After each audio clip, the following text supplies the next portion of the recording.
Hello, hello, what is up, gamers? It is time to break down my year in playing video games. This is a wrap-up video I haven't made for any previous year because most years I play like 3 games. I play Melee and maybe In the Groove if I get a chance, and maybe like one new Nintendo game, and that's it, and that doesn't really feel worth commenting on. But this year I actually played quite a lot of games. You'll see. It's like the Western TV video I put out yesterday, insofar as it does have games that actually came out in 2023, but actually the vast majority is older games that I just happened to play this year.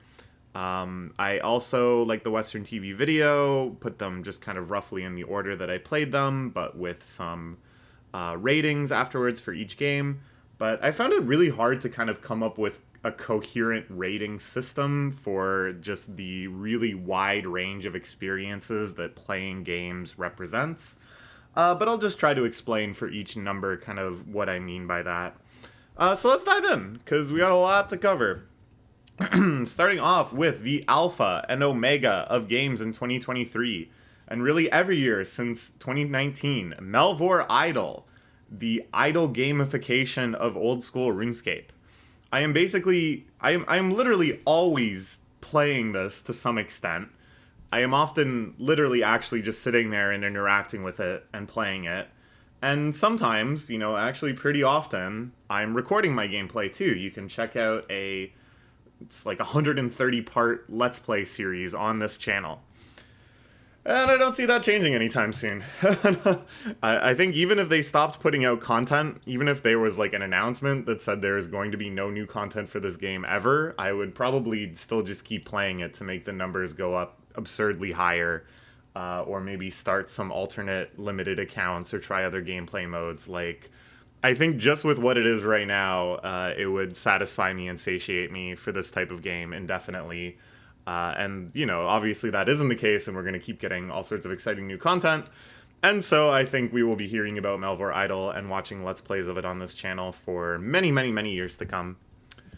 In 2023, they launched the second major expansion, the Atlas of Discovery, following up the Throne of the Herald from either 2021 or 2022. I can't remember when Throne of the Herald came out. There was 2 new skills launched with this expansion, Archaeology and Cartography, and I loved them both. I think they're both just really awesome.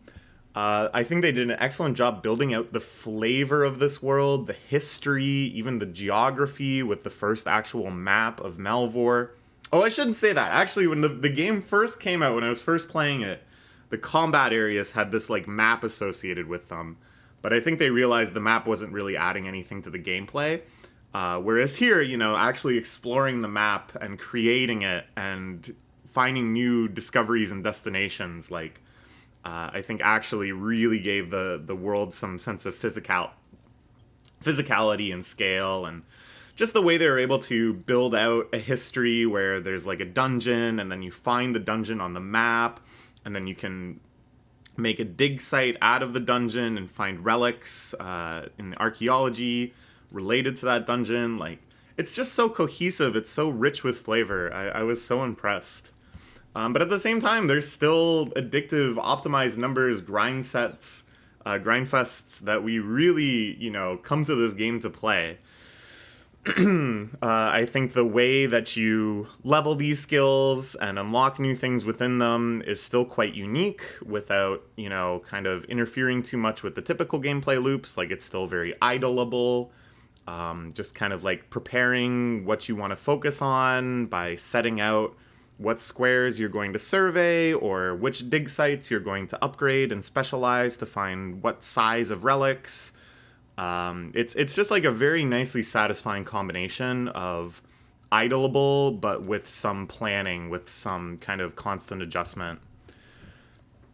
I really like how this expansion wasn't just post game. Like, it wasn't just even greater challenges requiring even higher numbers and better gear and better stats. But instead worked within the old content, existing in parallel to the pre-Throne of the Herald type stuff, right? Like, I think that's good insofar as it fleshes out that early content for people just starting the game now. They're going to have such a wider range of diversity of stuff to do right from the beginning. They're going to have to make more strategic choices on which kind of areas they want to specialize in. Are they going to kind of go through the barrier mechanics and develop gear to kind of combat that? Are they going to focus on more vanilla combat? Also, for returning players like me that's been playing since the game came out, it's like such a massive power fantasy because I already have this like super endgame gear. And so all of the new dungeons and all of the new monsters I could just kind of like annihilate. Which you might think, oh, that kind of sounds boring or that doesn't sound like a satisfying challenge. But obviously, you know, the real challenges came from like mastering archaeology and cartography and coming up with game plans there. So the combat kind of just gave this more sense of mastery that I had achieved something by being ready to just wipe this combat off the map after I had kind of figured out a few things. And I think it even kind of creates more hype around other future expansions, that if they go beyond again with a future expansion and make it even further past Throne of the Herald, because they haven't been doing that every time, because that's something a little more special, I think that makes it all the more hype, all the more exciting to just make your character even more powerful at this point. Will I be able to get back to true 100% by the new year? Turns out no, since I am recording this on January 2nd, and I have not. But I'm very, very close. In fact, I think later today I'm going to make an update video, hopefully, where we track down the final 4 items in this kind of Easter eggy treasure hunt that I have not cracked the code on yet, and maybe finish off the last few tasks, and then try to figure out if there's any other like true 100% type stuff I should be finishing off. But I'm almost there. This one I kind of did a little slowly. It was very unoptimal, but a very satisfying journey nonetheless. So I've talked about this a lot before in individual Let's Play episodes around it.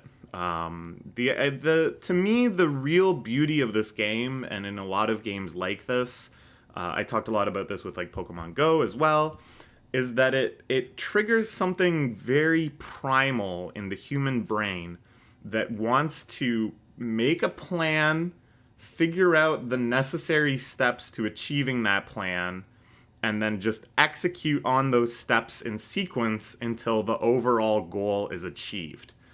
And this is something that human beings have been doing since the very dawn of humanity. This is something that really separates us from any other animal, is our ability to kind of form these abstract multi-stage plannings of, first I need to get a nice rock, then I need to get a very hard rock, then I need to go down by the river and sharpen the nice rock with the hard rock, then I need to get like some good vine type material and affix the pointy rock now to a stick. Now I have this weapon, the spear. Now I'm going to maybe team up with my hunting party. We're going to go find an animal. We're going to throw our spears and we're going to eat it for dinner.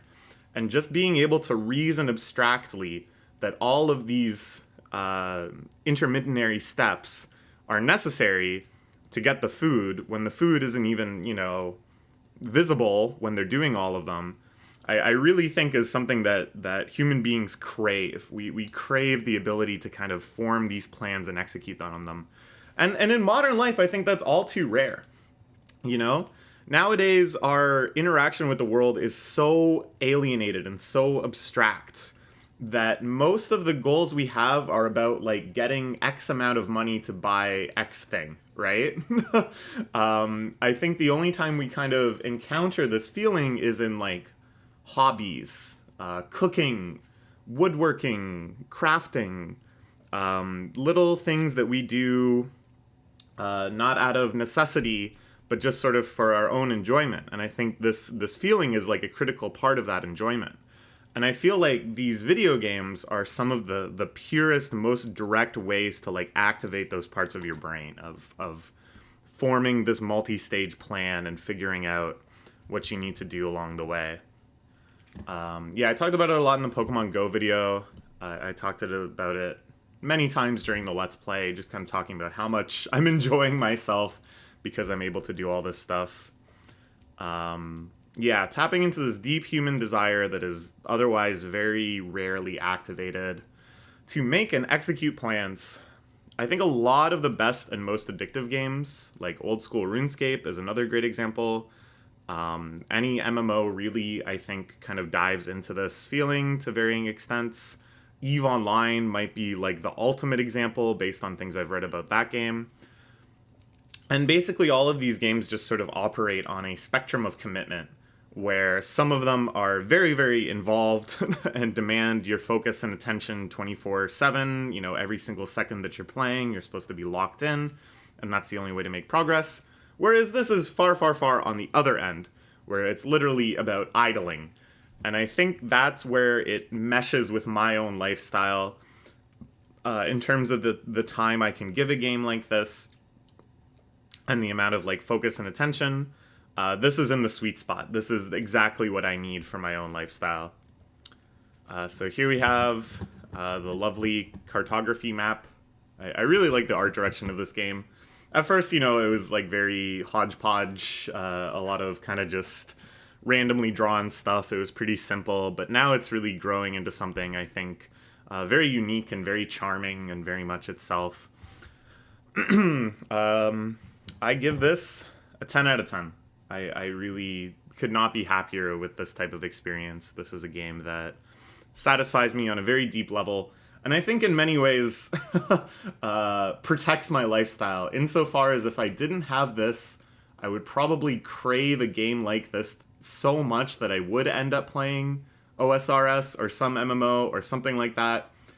And then I would get fired, and then I would lose all of my friends, and I would never emerge from that very dark cave.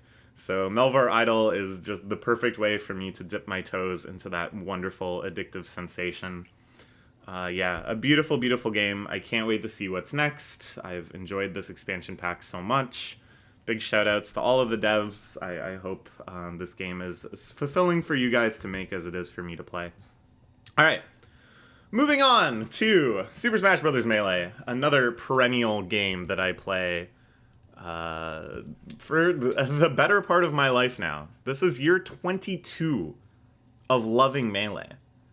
And here's to decades more. This is another game that I don't ever see myself dropping, for totally different reasons than Melvor Idle. When I got this game as a little kid, you know, I got it on Christmas, the year the GameCube and Melee came out. I played it a lot, but, you know, casually, just unlocking stuff and battling my friends and just screwing around and seeing what would happen. Then at some point, when I was playing Break the Targets, I was very curious about, okay, well, what is the fastest records? And I went on to game FAQs and learned about the competitive stadium scene, which is, you know, break the targets, home run contest, all that good stuff. Started grinding away at that. I got pretty good, you know, not amazing, not like anywhere near best in the world, but to the extent that I was like getting that kind of satisfaction of being competitive at something, of improvement. When I went to university, I found other people that took the game seriously. I started going to tournaments. I started really trying to improve with all my friends. And since then, I've been, you know, pretty habitually playing at a level I'd call casually competitively, which sounds like an oxymoron. But basically, I'm invested in the scene. I'm following the scene. I like going to tournaments. I love the social aspect of tournaments. I love talking about the game. But I'm not really dead set on improving that much at this point. I have no aspirations to be like top 100 in the world or anything. I don't really want to make sacrifices to improve at this game or to intended events or anything like that. I just want to do things to the extent that they are fun and not really past that. This game has been the core of my social life. Pretty much every friend I have is somehow downstream of Melee or rhythm games, which I got into because of Melee. I would say it's a major aspect of my ego, which is embarrassing to admit, but I think it's true that privately, you know, something that I can always kind of point to internally, that I can always cite to myself in moments of doubt or low self-esteem or whatever, is like, okay, but like I'm like pretty good at Melee, you know? That's a hard game. And I can just do that shit. It's my number one stop in internet discourse. If I'm just browsing Twitter, browsing Reddit, browsing Discord, checking in on servers, the number one thing I want to read about, the number one thing I want to see discourse and discussion about is Melee. Sometimes it's an addiction. I did have periods where I was playing this game definitely way too much, like when I was living with other Melee players. Sometimes it's frustrating, you know. I mean, even though I say, yeah, I'm just there to have fun, I don't really care how well I do. If I do worse than I ought to, if I underperform, if I lose to someone that I've beaten a bunch of times before or something, it's frustrating, for sure. I will admit that. I think any Melee player will admit that. Playing on ranked is frustrating sometimes if people are playing like dicks. But mostly it's just a fun way to socialize. Mostly Melee stays in my life through friendships, through the social opportunities of going to events, of meeting people, of just hanging out and chatting. This year, just kind of because Toronto has such a good Melee scene right now, with so many events happening, so many very good players kind of climbing to the top simultaneously, just a really exciting kind of atmosphere and environment to play, I had some aspirations. I think this was maybe the biggest aspirations I've had in quite a while of going hard, of like trying to improve and playing a lot and seeing how high I can reach. I wanted to hit an all-time peak. And what I mean by that is not just that I was, you know, a peak of my own skill level, but a peak in terms of like my results. So basically a friend put it really well once where they said, my skill level has basically always been the same in Melee,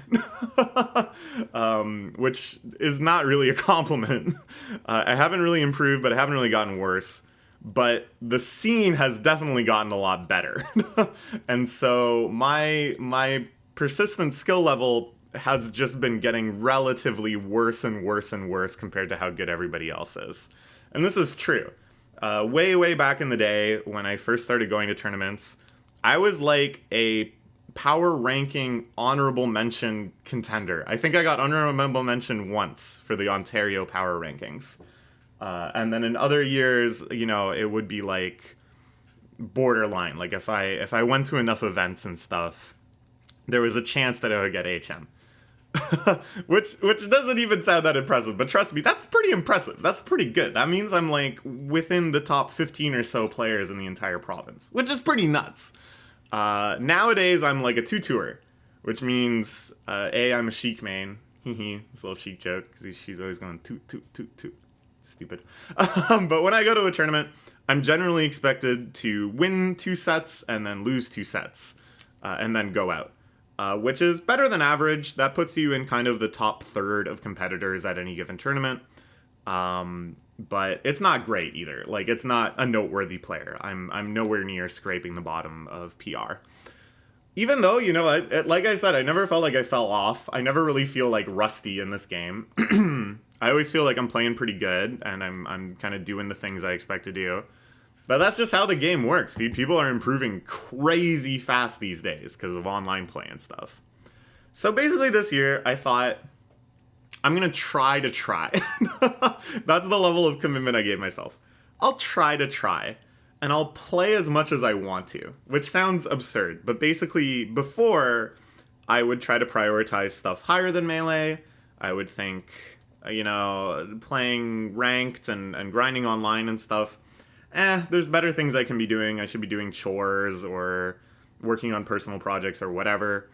You know, going to events, like I love going to events, but in the past I would have been like, well, I've already been to like 2 tournaments this month. I should do something else, try to see some friends or something. So I decided, no. Around the start of this year, I made this kind of resolution to myself. Let's just play Melee as much as I feel like. Never limit myself, just go at it. To the extent that it's fun and see how far I can get. I did try to do actual regiments to actually practice. A friend of mine was very, very motivated to coach me and see me improve, and he gave me, you know, actually very reasonable, like not that hard in terms of time commitment, practice schedules to improve like a lot of mechanical stuff, and then to improve some strategic stuff too. He suggested doing set analysis through ranked, which we did a bit of. You can see that on my YouTube channel. But that really always fell apart. Like, I just couldn't keep up with the schedule, as non-demanding as it was. And stuff like practicing tech chasing was just, like, not fun to me. Like, I always kind of dreaded it, and I kind of half-assed it, and I never really improved that much on these kind of core mechanical skills. But I did attend a lot of tournaments. I played ranked online quite a bit. I just did it as much as I felt like. And I did okay. I think I improved a little bit relative to the pack. I went from a 2-2er to now, you know, sometimes I go 3-2. That's not bad. I could really make a whole video. At one point I was planning on making this video, talking about kind of my spring and summer of tryharding at Melee, talking about the events I went to, breaking down my results, maybe looking at some recorded sets. But at the end of the day, I wasn't too motivated to do this because I didn't really actually feel all that much passion. Like, I was proud of myself when I would go 3-2. I'd start to feel disappointed in myself when I lost some sets. Like, there was some emotional investment for sure.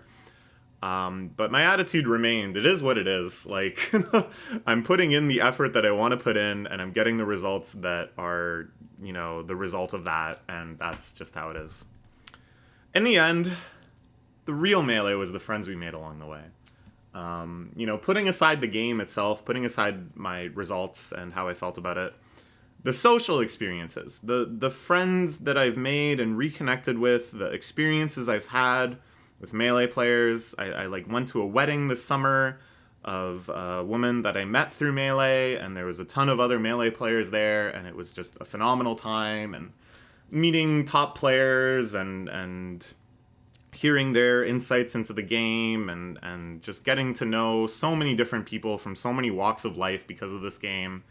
That is always like a infinity out of 10 experience. That is always just, you know, absolute peak in terms of socializing, to just kind of share this passion, share this like common language, have already like millions of things to talk about, even if it's the first time you've ever met them, just because you both play Melee. Like, I could go on and on and on. It's just so beautiful. Like, I will always be so grateful to myself for getting into Melee. Here's a shot from one of my analyzed ranked sets. So, you know, I just said all that very nice stuff, and like I said, the social experience is like infinity out of 10. But in terms of the actual fun I had actually playing the game this year, I'm gonna say it's a 9. And like I said, it's like very hard for me to come up with scores for video games, just because it's really hard to compare like apples to apples in any meaningful sense. But I feel like I've had more fun playing Melee in the past. I think because of the sort of opportunities I had, like living with Melee players, or like certain people that I just really, really enjoyed playing against. Whereas this year, you know, I played a lot of ranked, which is actually not that fun because everybody plays like a friggin' lame-o and tries to tilt each other. And even though I had a lot of fun at tournaments, I lost to like Jigglypuff a lot, which will always just make me extremely sad. When I went to Gommel, the gigantic Toronto tournament, I lost to Jigglypuff in winners and the Sheik Ditto in losers, which are like my 2 least favorite matchups. Or maybe Ice Climbers, but they're up there. So I had some pretty negative experiences actually playing the game too. But, you know, it is what it is. It is what it is. Moving on. Well, to talk about Melee again. Melee 2, Project Plus. This is a long in development mod for Brawl that makes the mechanics much more like Melee. You may have heard of it as Project M. The Project M development ceased at some point, but then most of the same team took over and rebranded it as Project Plus. I jumped into the Toronto P Plus scene with both feet this year. I went to a lot of events. I think in the end more events for P Plus than I did for Melee.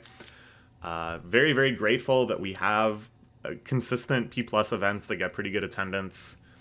At the start, I was going to them because they felt more rare, and they were more rare. Like, it would be, you know, for every maybe 4 Melee events, there'd be 1 P Plus event. So I was super eager to hop onto them because I love playing this game, and I often would have just no people to play it with or no opportunities to play. But it's really thriving, yeah. We have so many events, so many like really great players, just such a nice, friendly community. Like I get along with those guys like really well. I just really like them. So I was always very, very happy to go to these events and just hang out socially. And the game is so much fun. Like I think overall in terms of actually playing the game, I was enjoying it more than Melee this year. Which is kind of crazy to me. And I know a lot of people, a lot of my Melee friends, if they're watching this, are going to be like, you've fallen off. Your brain is atrophied. But I always enjoyed PM a lot. I always played it as much as I could. My biggest challenge was that I associated mostly with Melee players. And a lot of Melee players just do not care to play PM at all. For a variety of reasons that I won't get into, but I think, you know, a lot of very legitimate taste decisions, like a lot of things that if you dislike them in Melee, well, guess what? They're there 100 times over in P+. And that's legit. That's fair. Like, I'm not saying people have to like this game, but I was always down. I always wanted to scrap with my Mario. It was also pretty exciting because I had barely any time playing the last few patches of Project M and Project Plus. So there was tons and tons of new stuff to discover. Like, some dude played Knuckles against me. I don't know who the hell this guy is. This is like an entirely new character since I had last played this game with any sort of frequency. So that's really exciting. It's exciting to play a game with new stuff to discover. I really want to like explore a lot of characters. I play Mario as my main, but I'm not like dead set on that being, you know, the best vehicle for my passions in Project Plus. All of the characters seem pretty cool. So many of them are like insanely unique. I'm totally open to the idea that somebody else is just gonna like totally click with me. But at the same time, you know, I really want to just see how far I can go in this game competitively and just get better and learn more about Mario and learn more matchups and stuff. So I'm pretty split, and it's tough because when you go to a tournament, you have to be very smart with how you spend your time and energy. Ultimately, though, this is a game that I really enjoy tryharding at. I think with Melee, like, I want to feel more motivated than I am in terms of improvement and stuff. With Melee, I'm more just kind of like playing because it's fun and not like tryharding as much. But here, tryharding feeling so fresh. Like, yeah, with Melee, I've kind of seen it all to some extent. Obviously, there's new stuff in Melee all the time. That's why it's so amazing after 22 years. But it's in very nuanced minutia, you know?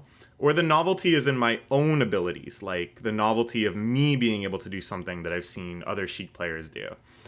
But with P+, there's so many things I've never seen. So many matchups I've like literally never played. Where there's so much to discover, so many intricacies that I can figure out real time while playing against an opponent, which is just an amazing feeling. It's a challenge, but it's also such an opportunity, because that's such a rare feeling. But it's also cope, because now I have the excuse if I go to like a tournament or something and I lose to, I don't know, who's a character I've never fought? It's hard to remember because I haven't fought them. Like Zero Suit Samus, who I know is like a top tier character. If I went up against a Zero Suit Samus, I wouldn't know what the fuck is going on. And I would lose, probably. And I would go, oh well. How could I feel bad? I lost to a character I literally don't really know what she does. The thing, though, that made me very sad, and I only kind of learned this recently, I'm playing the villain character. Mario is like the Puff of P+. Okay, maybe not that bad. But Mario is like a floaty that's hard to combo, that has a lot of kind of combos, I don't want to say for free, but like sort of in the same way as Sheik and Melee, where you can do a lot of different things in combos and they all still work. You don't have to be like super, super disciplined at, you know, other characters. It's like, well, if they're at 40 to 50, you have to do this into this into this. If they DI out, now you have to do this into this. With Sheik and with Mario, you can just kind of fly by the seat of your pants a lot and just kind of do things that you expect will work, and then it does. It's very forgiving in that sense, which is what I like about the character. But yeah, the fact that Mario has such insane defensive play, insanely good recovery. All sorts of like get out of combo options. I think Mario is definitely a villainous character. That makes me sad. I mean, I feel sad enough playing Sheik in Melee, where she's also pretty disparaged. Oh, I gotta have a Tums. I'm a little acid refluxy. But yeah, I don't know. I really gotta think about having a little main identity crisis, maybe.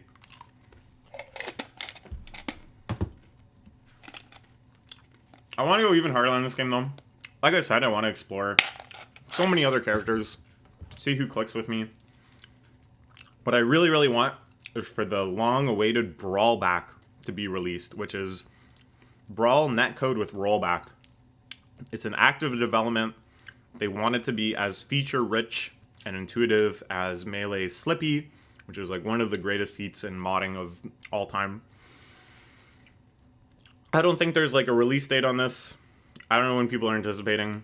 It's like the Eglinton West line. It'll just happen when it happens. But I'm so excited for it. I couldn't find any footage of myself playing. So this is just grand finals of one of the best players in the world right now. Definitely like top 3. Maybe still number 1. The Doctor. Definitely the best Mario main that's ever played. In many ways, you know, my senpai, my idol. Fighting against, coincidentally, a Zero Suit Samus, who does all sorts of stuff, presumably. So yeah, I'd give this a 9.5. Just to kind of signify that I had more fun with it than Melee this year. But, you know, I think there's still room for me to enjoy this game more. I think there's still space for me to feel even more invested, even more excited, all that good stuff. Okay. But did you guys know about this? HewDraw Remix. I feel like way too few people know that this exists. This is Ultimate Meleeified. This is the Project Plus for Smash Ultimate. It's fast. There's wave dashing. There's ledge hogging. There's ledge canceling. It's got all the crazy shit of Melee. But really, it's like Project M-ified. Like, they didn't just stop themselves at adding those changes in mechanics and be like, okay, have fun with whatever that is. They redesigned the characters. They rebalanced them. Characters that were just clones of other characters have been totally decloned with tons of unique moves and attributes. So many characters have just been overhauled to be more interesting, to be more unique, to have better gameplay.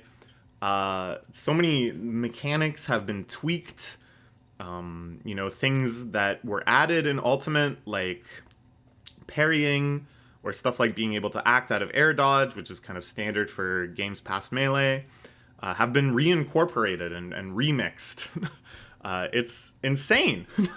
We got 3-jump Toon Link. I love 3-jump Toon Link. I don't care that he has no kill moves. You can jump 3 times.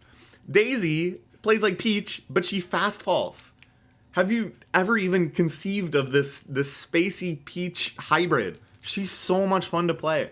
Piranha Plant is like a multi-form character where you can re-emerge from the pot as like 4 different Piranha Plant forms that all have like different moves and different attributes.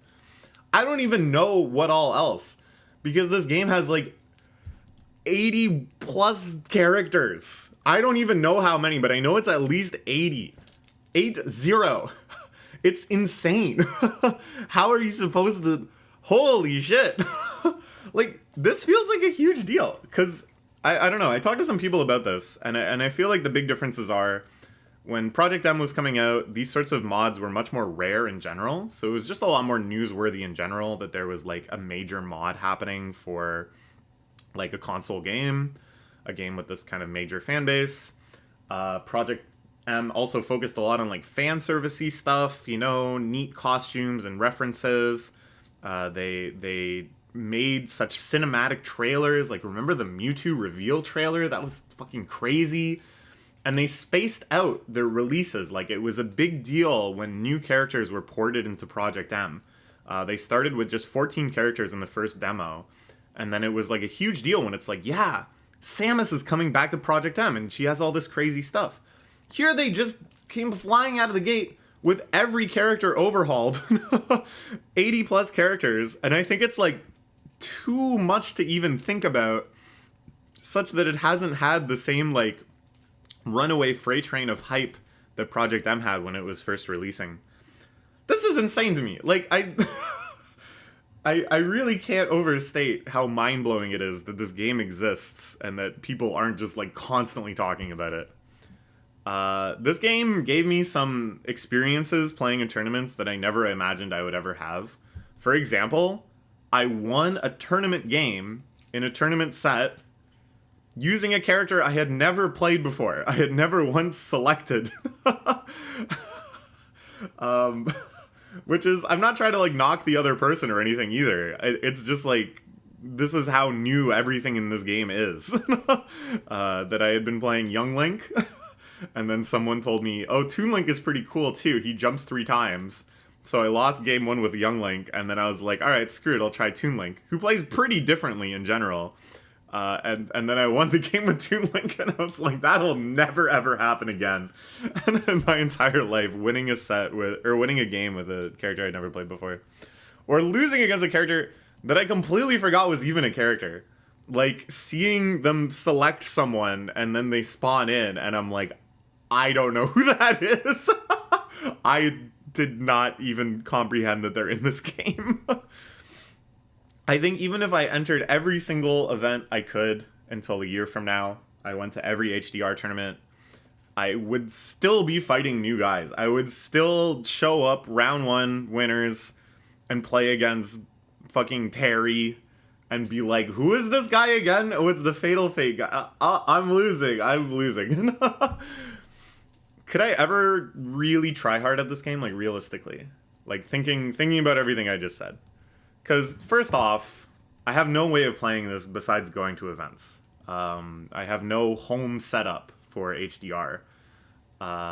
With Project Plus, I'm pretty sure I can pretty easily get it working in Dolphin. I certainly hope so, at least. I should figure that out before Brawl Black is released. But with HDR, my computer is not strong enough to emulate the Switch. I already tried that. And I'm too lazy to figure out how to hack my Switch to pirate it. And I use my Switch so much anyways, I'm, like, skittish around breaking it for, like, vanilla usage. So I can only play this game when I go to tournaments, which puts a pretty hard cap on how fast I can improve at it. And even then, like, let's imagine a future in which I'm playing this game as seriously as I've played Melee. With Melee, I've certainly thought things like, I really need to work on fighting against Falcon. My Falcon matchup is slipping. Let me try to get in some practice sets against the Falcon at the next event I'm at. Let me at Falcons on netplay or whatever. Could I ever see myself being like, alright, today I gotta grind my counter pick, my pocket character that I bring out for fucking Banjo or Greninja, which is the starter Pokemon is like a frog ninja, and it's just like, what? How? Like, obviously, I wish this game all the best. I hope a huge, thriving community that this game truly deserves can emerge from it. This game is so much fun. It's so crazy, and there's so much love and effort put into it. And I want to watch that. I want to watch high-level play and watch tournaments and stuff and see which characters and which players emerge. I really hope that comes to pass. But at the same time, like, good fucking luck, man. Like, holy moly. How do you learn this game? How do you prepare for 80-plus matchups? How do you balance this game? How do you possibly figure out all of the broken stuff that could possibly exist? Any given character could have some ridiculous 0-to-death combo that just nobody's found yet.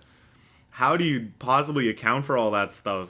How do you keep up with the changes that necessitates, with just the discoveries within the scene, with, rising stars, with any number of 80-plus characters? It's crazy. Good luck. I guess this is what vanilla Ultimate players deal with too, but just because I've never been interested in vanilla Ultimate, I never really empathized with that. I think with vanilla Ultimate too, because, it's just balanced by Nintendo, I know that there's only going to be so many relevant characters and stuff, Whereas this, because, you know, they're very committed, I think, to making every character at least, like, interesting and offer something unique and exciting, the potential for any given character to be broken is just so much higher. It's crazy. It's so crazy. Okay. Once again, I couldn't find any footage of myself playing, so this is a screenshot from YouTube of a Toon Link playing using Toon Link's only kill move. I love this guy, though. He jumps 3 times. I love it. I'll give this a 9 as well. I had a lot of fun playing it. I wish I could play it more. I wish I could discover it more. At the same time, I just don't think it's a good fit for me in terms of, like, really try-harding at it. But I'm really, really curious. I want to see where this goes. Okay. We're finally out of the platform fighters zone. We're 40 minutes in. I got a lot more games to cover. I think going forward, though, there's probably going to be less to talk about because the vast majority of these now are just kind of like single-player experiences that I was playing through like a normal person, playing games that have beginnings and ends, like Wario or Mega Microgames. This is the era of playing old games on my Switch through the Virtual Console. I was really excited to see this on there. I hadn't played it since I was a kid. I love this game. There's going to be a lot more of these on the list, by the way. At the end of the day, when I play video games, all I really want to do is play something that's at least like 20 years old and has fun gameplay. I am not a PS5 type gamer, you know. I love the Wario series as a whole, but I think this OG is still my favorite. Partially just because it was new and it was so mind-blowing, and just the gameplay loop of playing these little 5 seconds experiences and how weird they were and stuff. It was really like nothing I'd ever seen before. I can remember playing it on Christmas and just being like flabbergasted. This was, you know, way back in 2003. It was before self-reference and meta humor and all the kind of stuff that WarioWare is so known for. Was such old hat. It wasn't so tedious. This was before Community. This was before, you know, the webcomic major explosion. These things were still very novel, very charming to make a little self-deprecating joke or a reference or whatever. Seeing Nintendo tease and parody itself in so many strange, deranged ways, it really hit back then.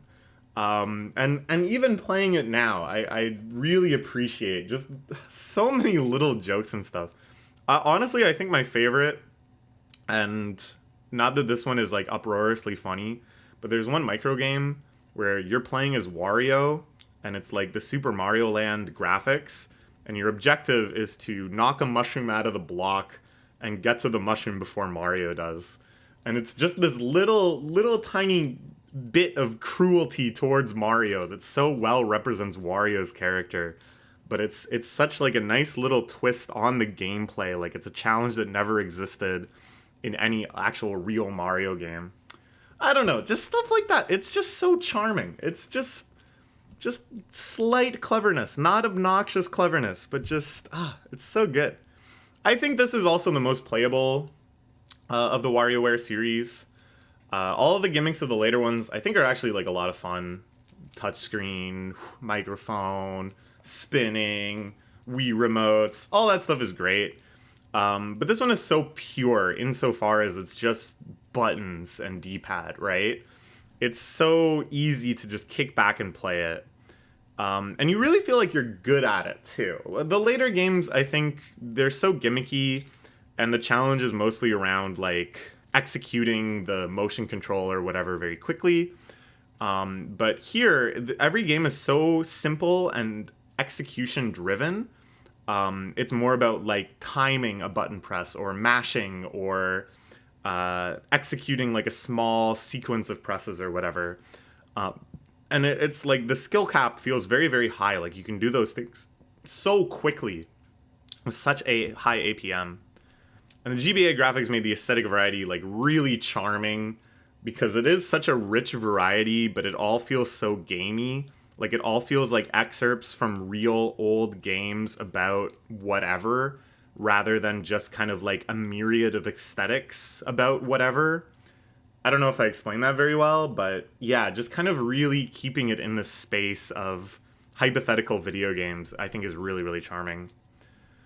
So a big theme in this video is trying to do stuff that I couldn't do as a kid. Replaying games that I played as a kid, but trying to go further than I did back then. And here I unlocked Pyoro 2, which is the hardest unlockable to get in this game.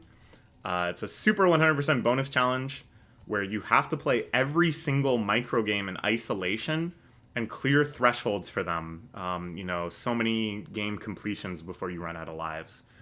As a kid, this seemed impossible. I was almost like haunted by it because it was so intimidating. There are so many games to do, and some of them are actually kind of challenging because they keep speeding up and stuff. And I felt like, no, this is impossible. There's no way any human will ever do this. It really wasn't that bad. It didn't take long at all. I just grinded it out while watching some TV. Most of the games, you just get into the rhythm of it and you don't even really have to look at the screen. At the same time, though, even though I got Pyoro 2 and I was very proud of that, there's like the holy trinity of the forever games. Paper Plane, where you drift the paper plane around obstacles forever. Jump Forever, where you jump the jump rope forever. And Skate Forever, where you dodge obstacles on the skateboard forever. As a kid, I was addicted to these games, and I would grind out like absurdly high scores in them. Or at least as a kid, they felt like absurdly high scores. I'm sure I could go on YouTube and search world record and be humiliated. And I didn't really get into that this time. I had no real impulse to try to outdo my child self in those regards. But it was a lot of fun. Here's Pyoro 2 on my Switch. Okay, here's Pyoro 2. I did it. I'll give this a 9 out of 10. It was a really, really fun time. I think this is like an excellent game. Really holds up. Okay, so let's talk about Kirby and the Crystal Shards. This is another quick playthrough on the Switch Virtual Console. I think it only took a day. I really wanted to finish this game because as a kid I had like rented it from Blockbuster. I didn't own it until much later in my adulthood. And I don't think I had ever beaten it before. So I wanted to see it through. I hadn't really played it much as a kid. And even as a kid, like I said, I only rented it. It was always very secondary in my mind to other Kirby games. Because basically, around Kirby's Dream Land 3, I would say Kirby's Dream Land 3 was the last like fusion of these two styles. And then after that, they completely diverged. And every game since then, you can slot into one of two Kirby categories. One is where Kirby has a ton of different attacks and movement options with each copy ability. This was introduced in Kirby Superstar. So there's not necessarily as many copy abilities, but with each one you get like a completely different moveset. And the other one is where Kirby has a ton of copy abilities, but each one only has like one attack. And I generally greatly prefer the former. This is, of course, the predecessor to my beloved Smash Bros., which has informed every major decision of my life. I think those are some of the most fun platformers of all time because the movesets are so well designed, so satisfying, so fun to just move around with. But this one falls into the latter category. It has the very fun and innovative power-up fusion thing where there's a full grid of like 8x8 different copy abilities that you can get by combining each of the 8 constituent power-ups. But each of those things only just gives you one attack. Some other choices in this game really bugged me too. It's very slow and very committal. Everything Kirby does is kind of like high commitment. You can't really cancel a lot of choices. And because of that, if you get into like a jam where you're, maybe stuck with an enemy or you're halfway into some obstacle or something, you can't really like skill your way out of it. You can't just go like turbo gamer mode and block and dive kick and do all sorts of little Kirby tricks to weasel your way out of it. Basically, you have to kind of like plan and have forethought and just avoid those things in the first place, which is less fun for me. Switching powers is also really annoying because you have to track down the 2 constituent parts that you need for any given power. And it's just kind of like tedious to lose your power, get one of the enemies. The combining of 2 enemies is kind of finicky as well. There's a lot of things that can go wrong with it. And that makes it hard to experiment with, the big appeal of this game is that it has like 64 different powers or whatever. But you aren't really encouraged to just like experiment with them and try them out. which is very, very sad because I think that is a great joy of this game, to try every single combination you can think of. The puzzles aren't very interesting. Usually it's just that you need a specific power, which is, again, just tedious because you have to remember where those two enemies live and go back and track them down. And there's not really any secrets outside of the eponymous crystal shards, which aren't really that exciting either. Like, they just kind of work towards 100% completion, but they don't really unlock that much on their own. I think there's, like, the bonus level you get if you get all 100% crystal shards, but, like, I don't know, other Kirby games have such rich variety of secrets, like, just weird shit in levels that you can uncover that take you on big rabbit holes, but not really here. At the same time, though, the aesthetics of it, the N64 graphics, the way all the enemies and Kirby and everything looks, the soundtrack, the cinematic experience of it, the way they use, like, camera angles, and the stages are so three-dimensional and go into the background and loop around and everything. All that stuff is just goated. All that stuff is phenomenal. It's such a treat, you know? It just puts you in a good mood, even when the gameplay is kind of frustrating or uninteresting. So I don't know. I'm very, like, split on this one. Overall, I'd give it a 7.5. I think as far as Kirby games go, it would be so nice to kind of see a version of this, but with all of those problems I complained about fixed, I guess.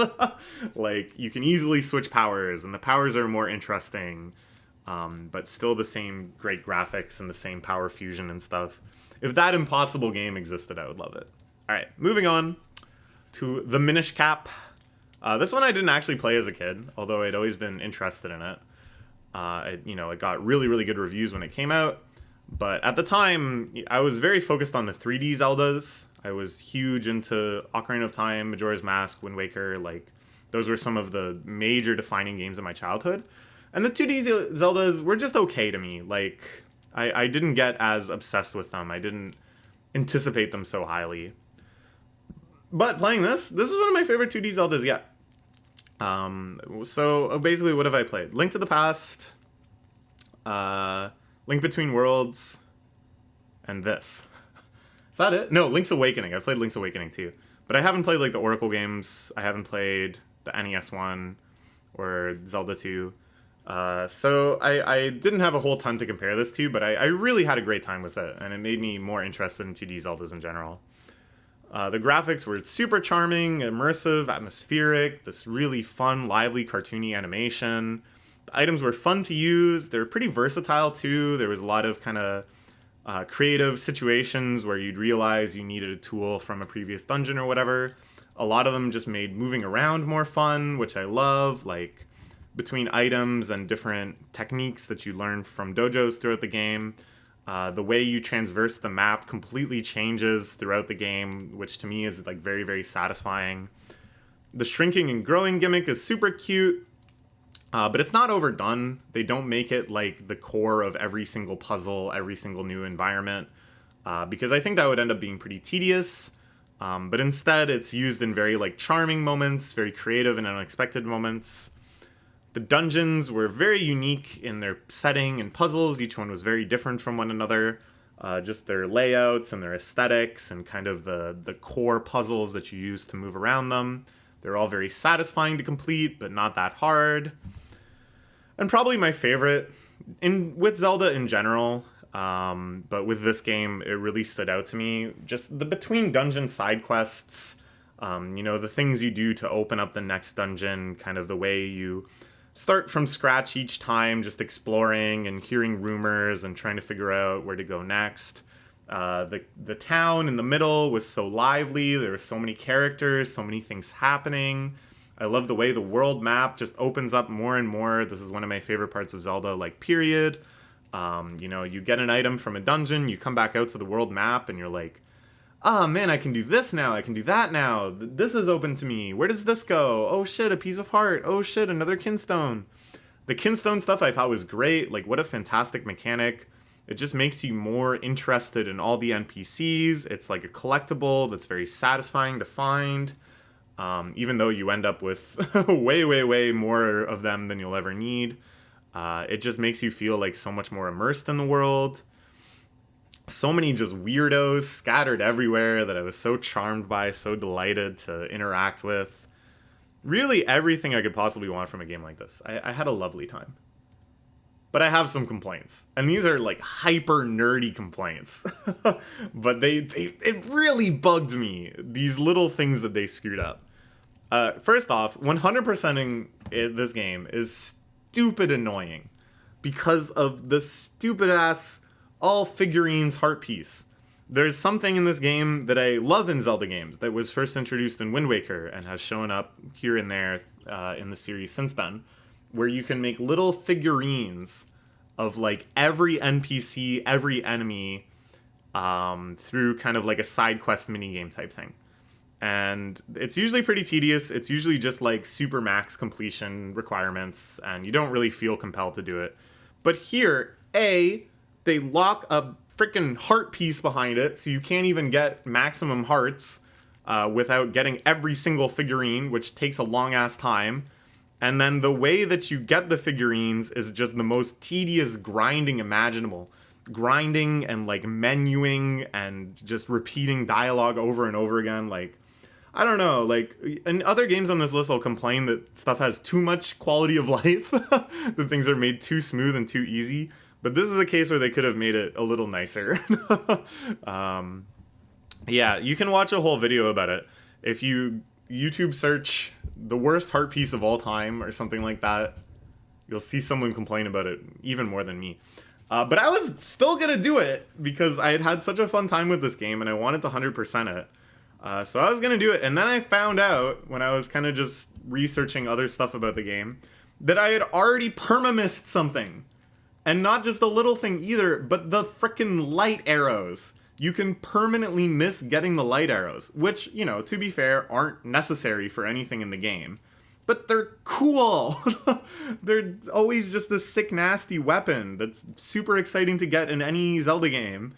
And they put it behind a little side quest that if you don't finish it at the right time, you just can't do it ever. And I was so pissed off about that, I immediately stopped my 100%ing and didn't get all the figurines and said, fuck you, game. So, I don't know. Overall, I had a great time, but those complaints are big complaints for me. Stuff like that really bugs me because I'm a huge nerd. And it feels so unfulfilling to either have to grind out something so tedious like that or just be told, okay, you can't do it. Ugh. Okay, moving on. Pokemon Puzzle League. Here's a game. I saw this was on the Switch, so, you know, just to kind of see how good I am at this game now, having not played it for a few years. I did a quick all difficulty speed run, just bum, knocked it out. And I still got it, which is to say I was actually very rusty, much slower than I used to be, much less consistent comboing and stuff, maybe like 100 times worse than my peak. But I'm still way better at this game than like anyone you know. Unless, of course, you know some of the real freaks of this game, because the ceiling on this game is so crazy high. Like, I would say, you know, I am very good at this game. And legitimately, like, unless you seek out people who play this game, the odds of you ever meeting someone who's better than me is, like, impossibly low. But there's people that are so much better than me. So, as a kid, I played a ton of Tetris Attack, and that's a deeply nostalgic game for me. But now Pokemon Puzzle League, which is just a remake of Tetris Attack, but with Pokemon stuff, is in itself now nostalgic. Because I had this one roommate who was a lot better than me that was very into it. Now he's off in Japan and married, and we only get a chance to talk every once in a while, and he's just living his own life. But, you know, thinking back to that time when we lived together and we would just grind out endless matches of this, and I would lose like 80 in a row. Ah, man, yeah. It's a real deep nostalgia. Once you start getting nostalgia for other times in your adult life, that's a crazy feeling. When, of course, you know, the CRT we played on wasn't being used by the Melee players that we also lived with. But this is actually the Melee of puzzle games. At first, I kind of begrudged Pokemon Puzzle League because the aesthetics are so much worse than Tetris Attack. Tetris Attack and Panel Dupont, I think, are some of the most cute, adorable, serene, beautiful SNES games ever. The soundtrack is god tier. The sound effects are god tier. Pokemon Puzzle League is not as good aesthetically, for sure, but they're so charming to me now. The really obnoxious sound effects and voice acting, the really obnoxiously blaring music, and just everything about it is so over the top and blatant, worlds apart from kind of like the subtle sweetness of Tetris Attack. But I love it. It's really grown on me, I think, because of this nostalgia factor. This is still just, one of the most satisfying, the highest APM, most strategically, mechanically intricate puzzle games ever. It's so good. Full of insane one-frame window advanced tech, super dynamic combo extension options, such a, ambiguous perspective in terms of macro strategy. Like, how do you even think about when to attack, when to defend, how to push? Generally speaking, what kind of combos are you looking for? This push-pull of combo opportunities and garbage clearing, timing your attacks, timing your defenses. So many opportunities for your personality. Are you being aggressive? Do you think you're the better or worse player? Are you on the back foot? Are you playing it safe? Are you taking risks? Your personality emerges through all these decisions so dynamically, so intricately. This game is just so fucking good. I remember first learning about this game way back when I was reading EGM, Electronic Gaming Monthly, as a kid. I couldn't have been more than like 10 or 11. And they would praise Tetris Attack like through the ceiling. It was one of the favorite games of their editorial staff. And I think, that's not a super widespread opinion. I think they were one of the few places that like got it and realized how much fun it is to get good at this game, to make long combos, to be super competitive with other people around your skill level, for just sweating at it. And I remember that like unlocking something in my mind, that this innocuous looking puzzle game was actually, full of depth and being treated like a fighting game, and having, such fierce competition built up around it. And what's amazing to me is like they had figured this out, and they were playing it and enjoying it way back in like the mid 90s. And then, well, I guess not the mid 90s. When was I reading EGM? Like early 2000s. And then it's still going strong. There's still this underground community of people that love these games. I went to meetups for these games. Like, they're out there. These people are out there. Decades later, people still appreciate it. What we really need, and I'm so shocked this doesn't exist, is just like a clone. a PC clone that has really good net play and is super accessible, is like available in your browser. Something that's the equivalent of Cultris or Nulpo or Jstris in terms of bringing people into the competitive side of it and keeping it alive. I think it could just be huge. Like, I don't want to say as big as Tetris, because that seems ridiculous, but big. As big as Puyo in the West, maybe. Yeah, this is like a perfect game to me. This is an easy 10 out of 10. It's never going to get old. It's just so much fun to play.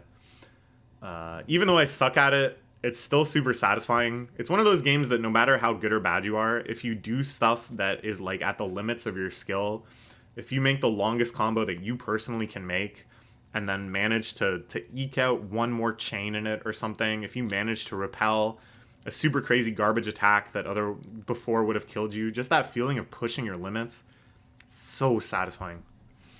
Okay, I was talking about another puzzle game. I played through like pretty much every puzzle game on the Switch. I didn't make slides on a lot of them because a lot of them I didn't really have anything. It's like, oh, I played Puyo again for like half an hour and I beat the campaign. Okay. But this one I'd never played before, so I kind of wanted to talk about it.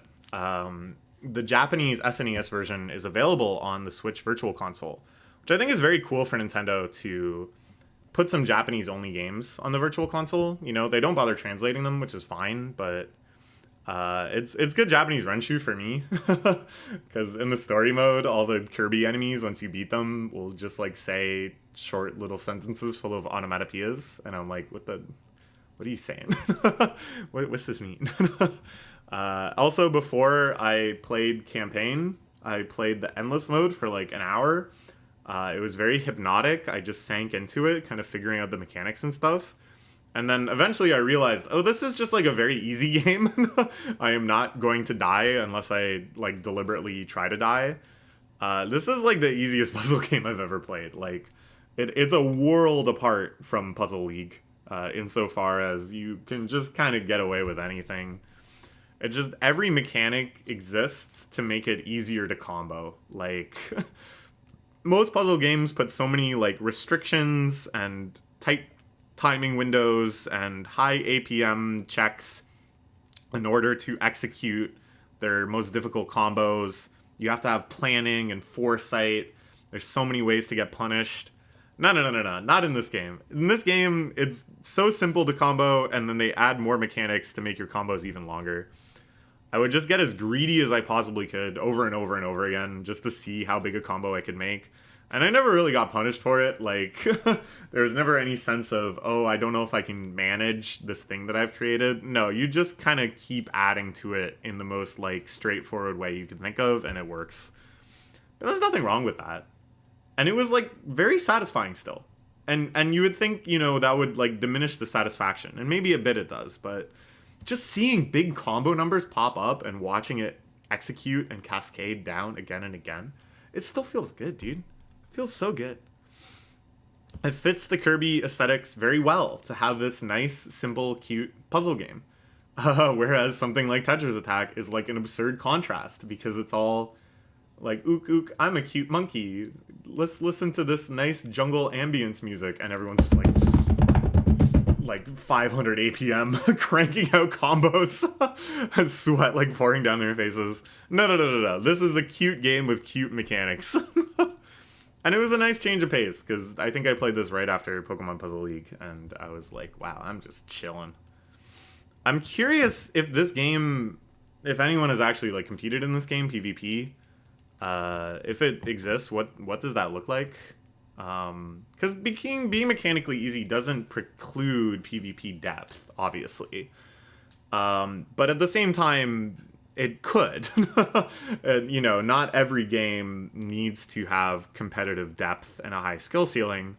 I don't know, maybe this game does, or maybe it doesn't. Maybe there's stuff I didn't figure out, or maybe it is just this easy.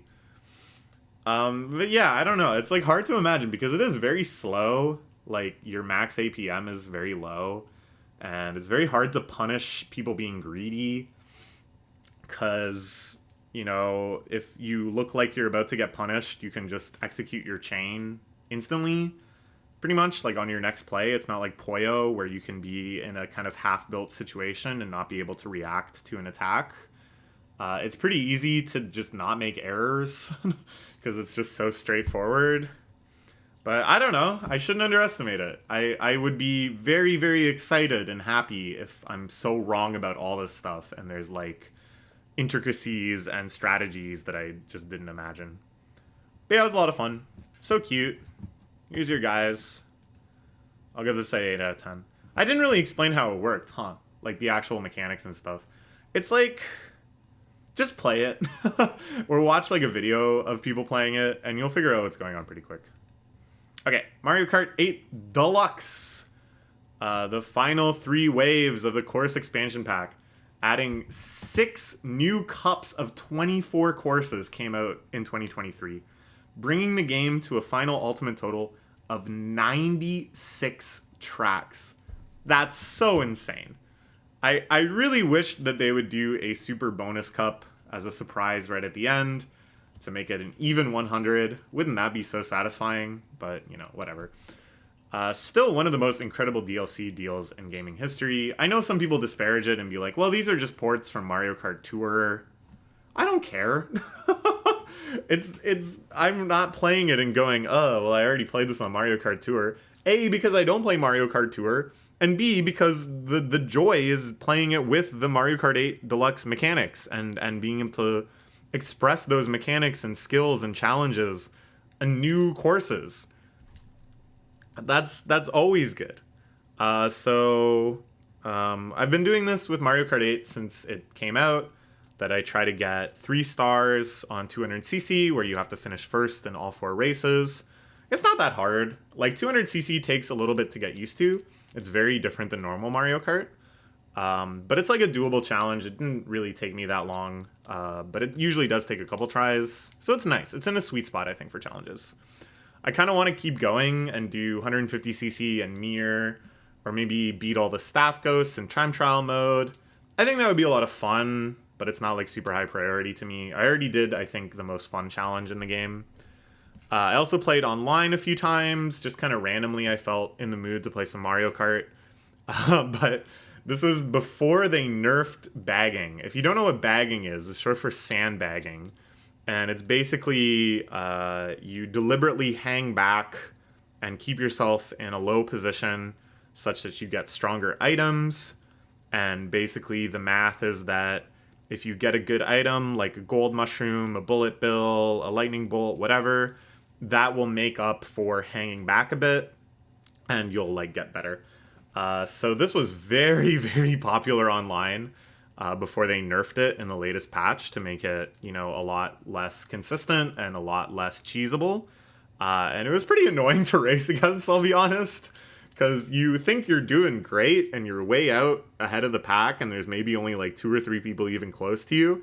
But no, because other people got arsenals and they're just waiting to use them at the prime times for each course. So it's kind of neat because there's like a knowledge component, and you got to figure out which items are good to wait for on each courses, and figure out, you know, the trade-off between how long do I wait to get item X when I could take item Y, when do I launch, like when do I like hit the button on each course, what's the best bullet bill spot, what's the best lightning spot, looking at the menu map to figure out when to hit the lightning. All of that stuff is pretty cool. It's like actually pretty interesting strategy.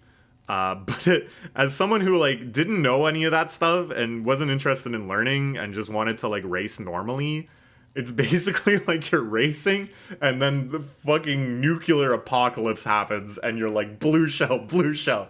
Some dude zooms by in a bullet bill. Lightning, lightning. Like, it's just chaos. So that was, I don't know. It was like fun for a bit, but I got really sick of it pretty fast. I also played IRL multiplayer a few times at social gatherings and stuff.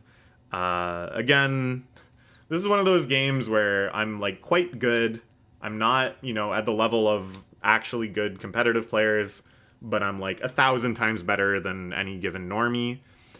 So most of these times I just like destroy everybody. But I've met a few people. 3 people I have encountered. Just, you know, not through Mario Kart, but through normal social avenues that are on my level. And it would be beautiful to have the 4 of us race. I think that would be very compelling, fun gameplay. But, you know, unfortunately, you just kind of have these chance encounters, and you play when you can. And then the rest of the time, you're just, like, lapping people. I think I've come to terms with really enjoying the level of sweatiness I have around Mario Kart 8 Deluxe. Because for so long, I played so much Mario Kart DS. I was obsessed with that game, and I got really, really good at it. Like, that game I was actually legitimately, like, competitive with everyone. I would play online all the time with, like, top European players. I would sleep at weird hours through the summer, so I would sync up with their gaming schedules. I would play time trials like a ton. I was like ranked in the top 50 or so for time trials. I would play just like random lobbies all the time, just smoke people. That game I just lived within for so long. And it's the highest like APM Mario Kart for sure. In terms of executing mini turbos, snaking, just spamming mini turbos wherever you can. You go so fast. There's so many like cool mechanics, like prolonged rocket boost, which just completely changed the dynamics of the game, completely changed the type of lines you want to take. Like, it's such a cool game. It's so sick. And then every Mario Kart after that just felt so inferior because they nerfed mini turbos so much after Mario Kart DS. And just like nothing was as interesting as figuring out Mario Kart DS lines, and nothing was as engrossing as playing at that super high, super sweaty level. But now I really do love Mario Kart 8 Deluxe. I've really come to enjoy the challenges it offers. There's so many little cool mechanics. Like every track has so many little shortcuts, little optimizations you can make. So many little skill checks and knowledge checks on like every turn, every item usage, every interaction.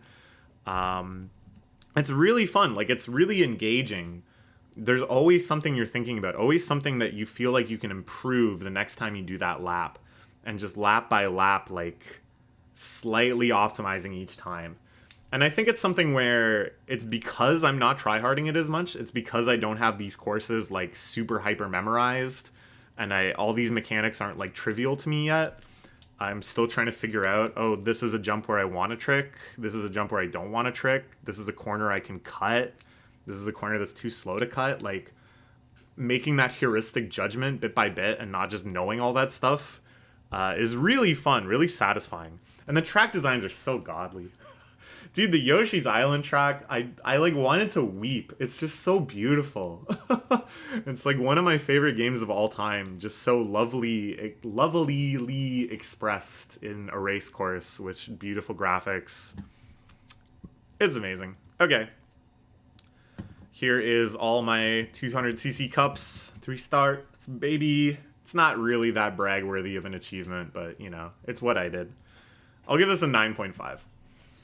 Again, I'm still comparing it to Mario Kart DS. It still doesn't hit the highs of Mario Kart DS, but I'll never have an experience like that again in my life. Like the amount of free time that required, the amount of like manic devotion that required, it's never gonna happen again, and that's for the best. But this is good too. Let's talk about MegaMan Battle Network 3. This was a huge obsession for my youth. The series MegaMan Battle Network 1, 2, and 3. I sunk countless hours into all of them. I thought about them all the time. I was so into these games, man. I remember Nintendo Power having like a feature on Mega Man Battle Network 1 before it came out, where it explained all the mechanics and it showed some of the maps. And I was like obsessed with just reading about it. Like I would reread that article like over and over again, just like dreaming of what a cool game this was. And then when it came out, it lived up to everything. I played it like nonstop for all those years. And when I got the collection, I was intending to play 6 because I've never played 6 before, and I know it's very well liked. 4 and 5 aren't so well liked, and even when 4 was coming out, I read a lot of reviews that were like, so I never played it. And I also, you know, was kind of burnt out, I guess, at that point.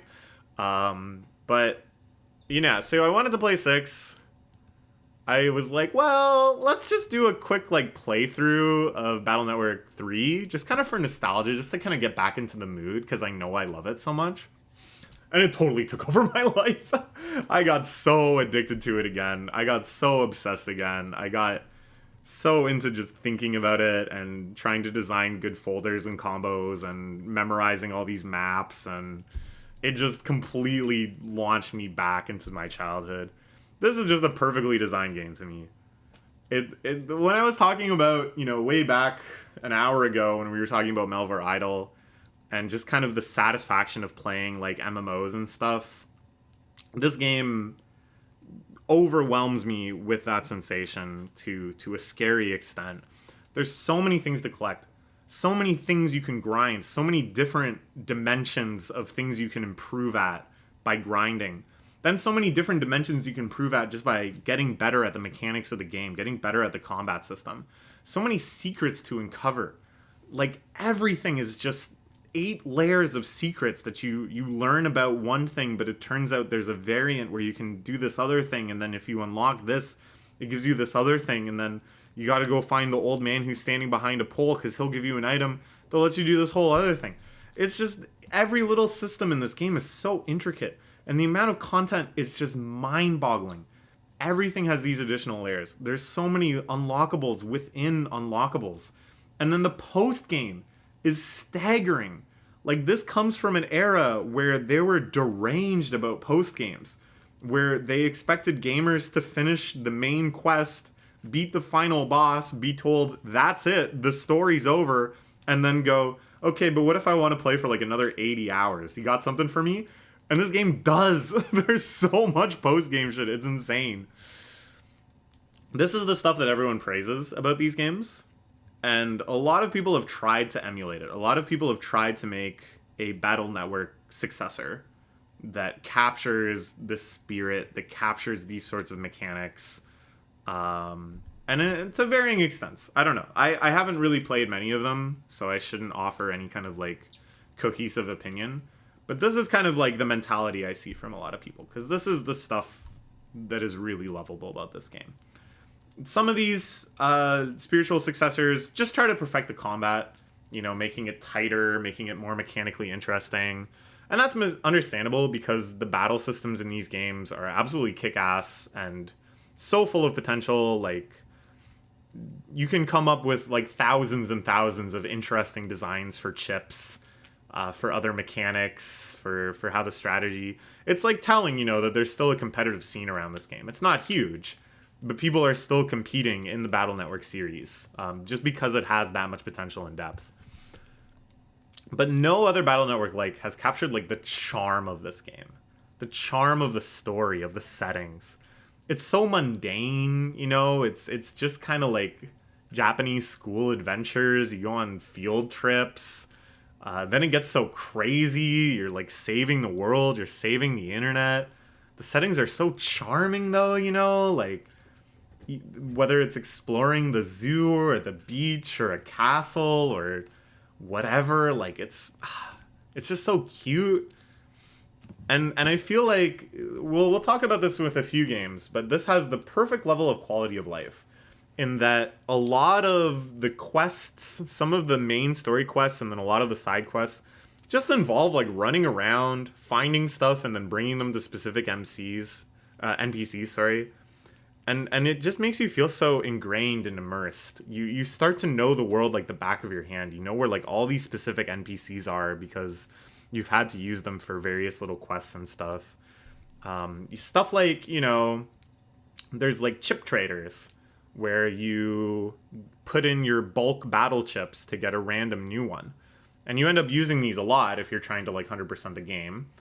And they could easily have just made that a menu option, right? Because it's like trivial to get to these things, but it takes a little bit.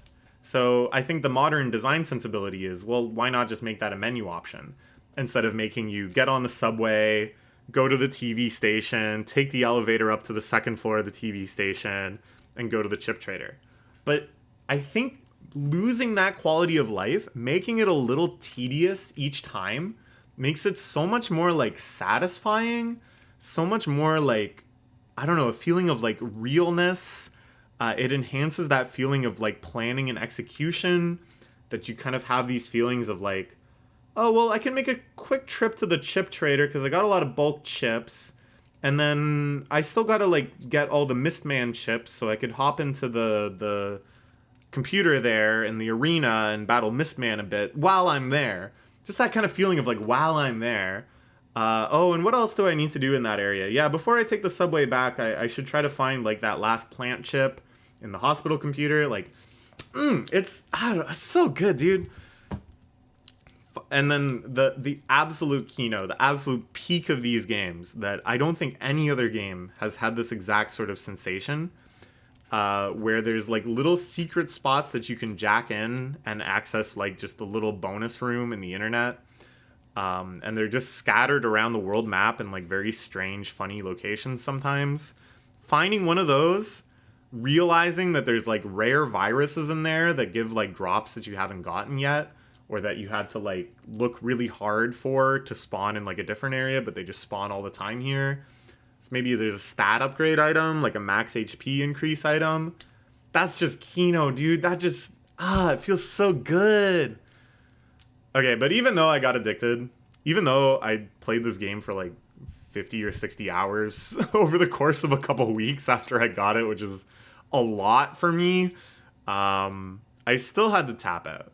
Eventually, it got too tedious. Grinding bug frags.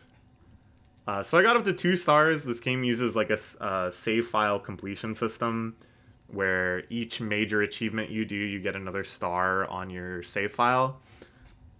So I got the first one for beating the game, and then I got the second one for getting every normal tier battle chip, And I was committed because as a kid, I had never completely 100%ed it. I got close. I got as close as I could. But with this release, you can do online chip trading. So I could get the chips that were version exclusive to... I think I played blue and I needed the white exclusive ones. Or maybe vice versa. So I was like, yeah, I can finally do that. I can get all the Mega chips then. I can get all the Giga chips. I can beat Alpha Omega. You know, all this like crazy post-game stuff. I'm finally going to be able to do it. And then I hit a wall where basically I had to fight the same boss over and over and over again, like hundreds of times, in order to get enough bug frags to do various stuff. It was just too tedious. I had to tap out. But, man. It was so fun, though. It's so good. Here's one of the post-game areas. Just looks so cool. It's, like, so weird. Like, really think about that. Especially, you know, it's in, like, 2003. You're a kid.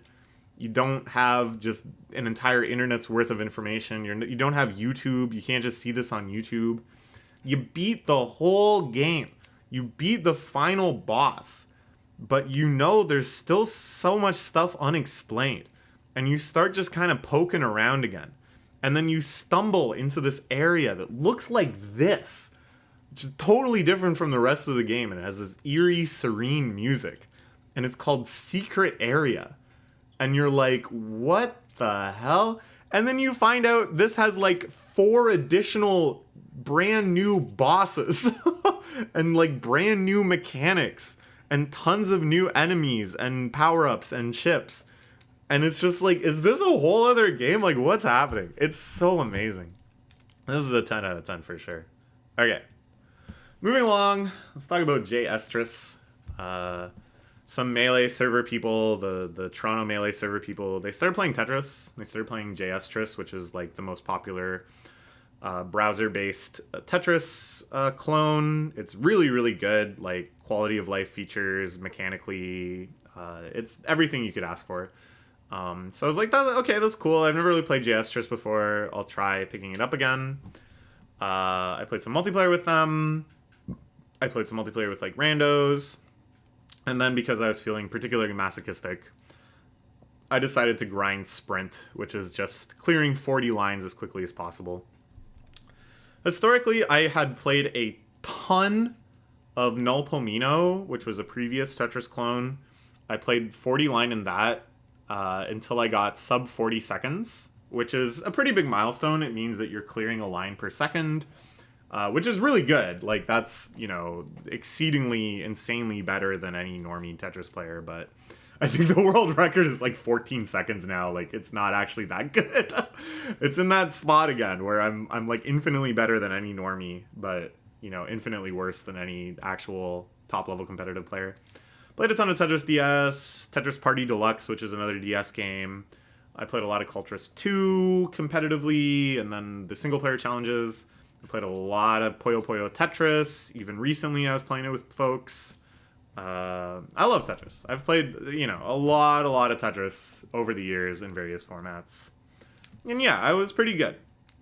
Like I said before, I got to that level that I get to in a lot of different games where if you follow this game competitively, I'm nobody. You won't have heard of me, and I can't do anything that will impress you. If you've watched top-level play, there's nothing I'll do that you're like, wow, I've never seen that before. But if you don't follow this game competitively, and you have never seen somebody play at a high level, I will come across as this unfathomable god that is very likely going to be better than anyone else you'll ever meet unless you seek out competitive players. I'm in that zone. Coming back into it, I knew I was like pretty rusty. I hadn't seriously played Tetris in quite a few years. I played quite a lot of like Puyo Puyo Tetris, but that's on controller. It's a lot slower. And I wasn't playing to go as fast as I humanly could, you know? I was just trying to play like fast enough. So going back to like keyboard Tetris and just trying to grind Sprint and go as fast as I physically could, I was very, very rusty. And generally, I don't know, this whole year has been so good for me. Man, I'm not going to get into all of it, but like, this has been definitely like the best year of my life. I just felt like I was killing it. Everything was going really well. And it felt like I was making big strides in so many different goals and games, and I just felt confident in like everything I was doing. It's a great feeling. I still feel that way. It's a really wonderful way to live life. I feel self-actualized. So I was like, yeah, I think I can get good at Tetris again. I don't even think it'll take me that long. I think I'll be able to like slaughter people. So I was like, yeah, maybe Tetris, it'll feel easier than ever before. Maybe all the barriers will dissolve and I'll just hit a new peak like smoothly. No. In a game like this, this isn't like learning Japanese or anything else that I felt like, hey, this is going pretty good. In Tetris, it is just raw muscle memory, raw execution, and I didn't have it. I managed to get sub 50 seconds, which sounds pretty good. You know, that's still very fast. But that is like worlds away. That's 80 worlds away or more from sub 40. That 10-second gap is massive. And going even further than that, going lower than my 39.55 all-time best or whatever, not gonna happen. And plus, now when I played, I used to be able to play keyboard Tetris for like 6 hours straight. It would happen. I'm not proud of it, but I was very manic. I knew it would happen. And now, if I played for more than like an hour, my wrists started really aching. Which makes sense, dude. You're just like spamming keys as fast as you can, and it hurts. So I managed to avoid this obsession. After maybe like a week or two, I just gave up on Tetris again, and I don't really regret it. Here's a little screenshot from my best run. You can see my brick placement. Leaves a lot to be desired. Like, what is this? What is this? I think it's okay if it's here. Not even. Yeah, this is just bad. Anyways, yeah, I'm not as good as I used to be, for sure. I'll give this a 9. Because, like, I mean, Tetris is immortal. Tetris is immaculate. Tetris is, like, the greatest game ever designed. But I just have more fun playing other things these days. Like, it was almost kind of a relief that Tetris did not suck me back in as hard as... Ugh, what am I talking about? Tetris did not become an obsession again, and I think, you know, I've somewhat moved on from this game, and I'm okay with that. But it's still great. It's still, you know, a very unique, very satisfying experience. Okay, let's talk about the Pokemon trading card game for the Game Boy Color. This being announced actually like completely changed the trajectory of my free time this year. This is what kick-started playing all these games on Virtual Console. Because I saw in a Nintendo Direct that this was announced, but I like misunderstood, and I thought it was just being released that day. So I went onto the Virtual Console to look for it, and it wasn't there, and I was very sad. But I did see, you know, all these other games, and then I was inspired to play them, and I had a blast. The game the day that this actually came out was probably the most exciting day for video games this year for me.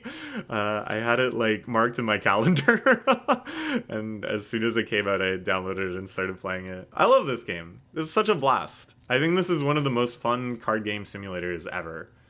I love the overworld. It's kind of like Battle Network, where it's very...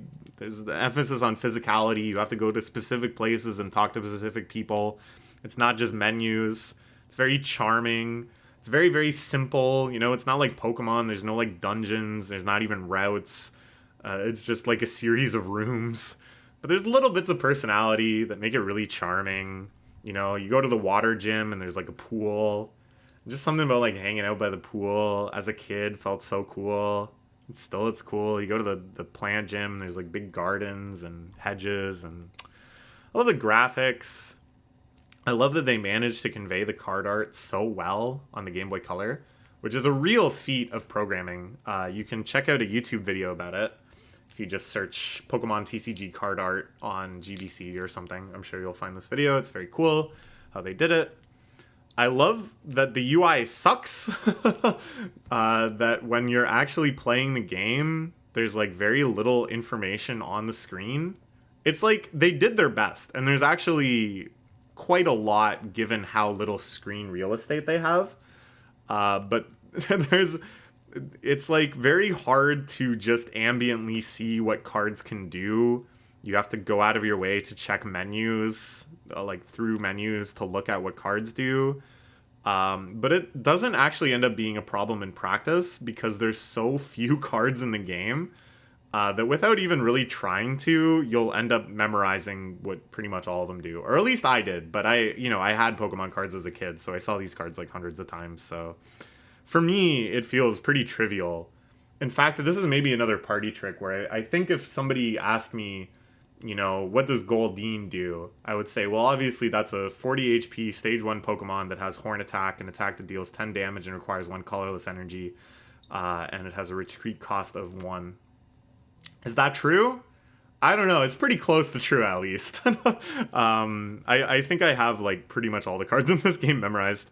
And because you've memorized all of it, the UI doesn't even matter. You're just making the menu selections without even checking.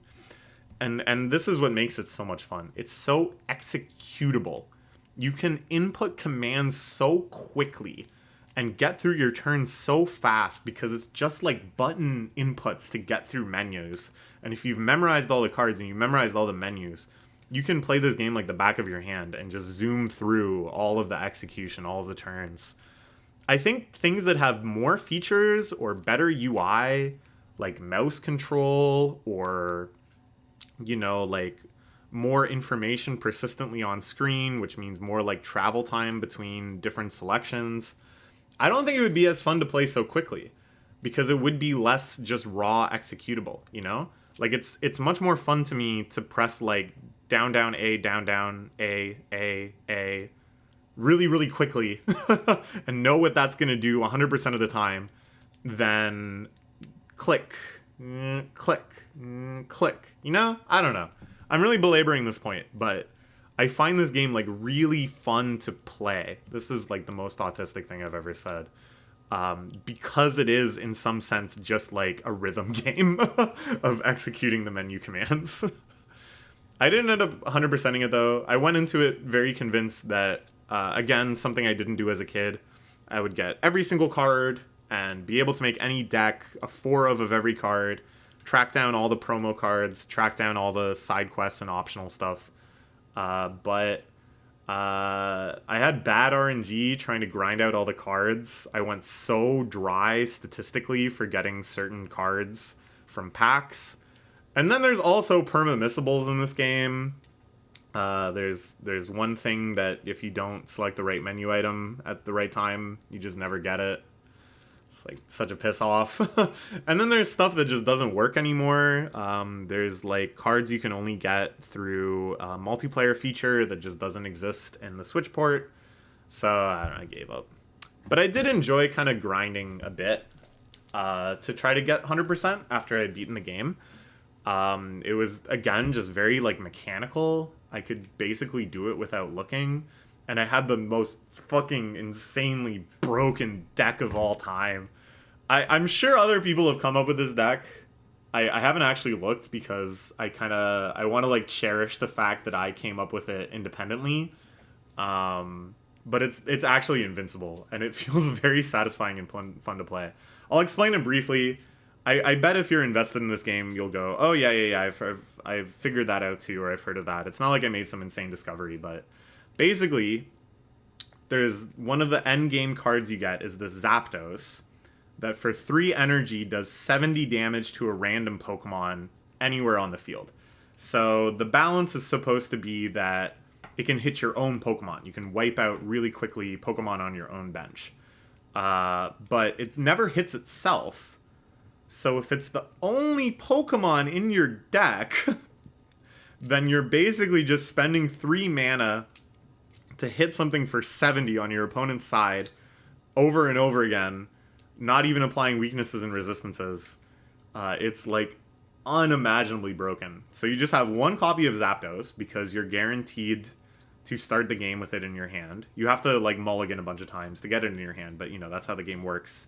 You keep drawing new hands until you have a basic Pokemon. Then the rest of your deck is just like maybe 10 lightning energy. I don't remember how much I settled on. I actually did some experimenting to figure out what was optimal, such that you can play lightning energy on your first 3 turns. like 4 energy search, because that's just deck thinning, all of the other search cards, all of the other draw cards, and then just like a million potions, super potions, defenders, energy removal, super energy removal, like all the disruption stuff, gust of wind, just like all of the broken trainer cards.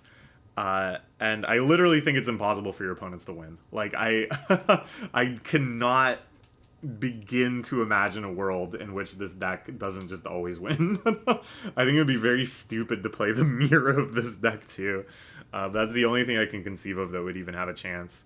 Because it's just like, your opponents can't do anything. Like, you're drawing half your deck. There's no dead draws, basically.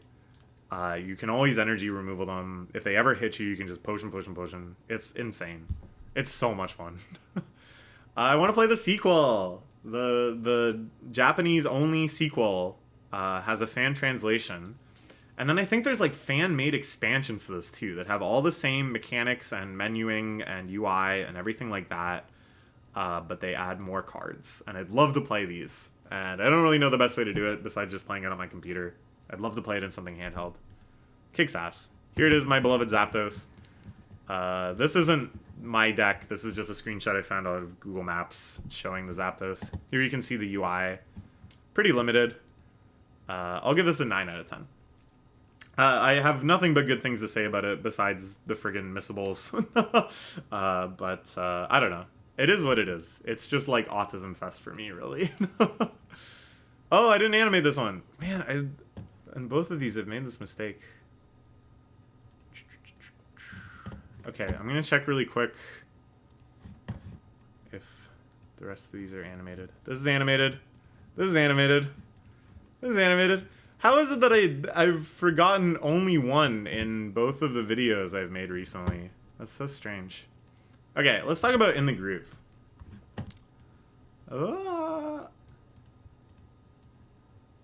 This, of course, is... Well, wait. Oh, my God. Fade in by Paragraph.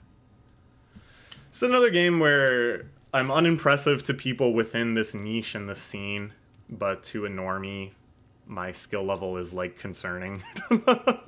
Where you watch me play and you're not even impressed. You're just like, oh, God. How long have you been playing this? And another game where I'm really, really severely rusty compared to the peak that I achieved. And another game where I thought, oh, I don't know. Yeah, maybe I'll just get good again. I feel like I'm really good at everything right now, so I think if I play this again, I'll just be good right away. Nope.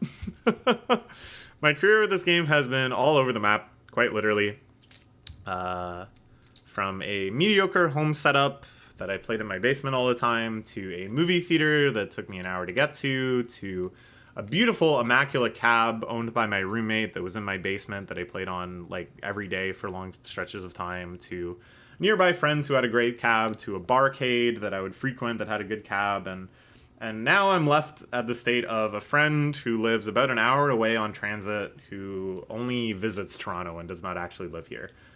So my access to the game is very sporadic, very limited, but I do my best because I love my game. I love my game. I love this game. So not the most accessible period of play, but one that, when it becomes available, you know, when my friend is visiting and our schedules line up, I try to leap on. But ultimately, unfortunately, the reason that I'm most motivated to play this game right now, the reason that I really wanted to get back into it, was the same reason that I suck so badly right now. The reason is weight gain. I've gained a lot of weight in the last couple of years. You know, it's... I could talk a lot about it, but ultimately I just ate too much. What more can I say than that? I ate too much and I exercised too little. And what happens when you do that? You gain weight. And what happens when you gain weight? It becomes really fucking hard to play DDR. It's not impossible, you know, there's players that are heavier than me and also much, much better than me. But it's jarring. I never felt so overweight as when I played this game, and you feel your stomach sloshing and bouncing around. You feel how much harder it is to lift your feet and move. You feel how much quicker your stamina gives out. Stuff like, I never would have predicted this. This sucks.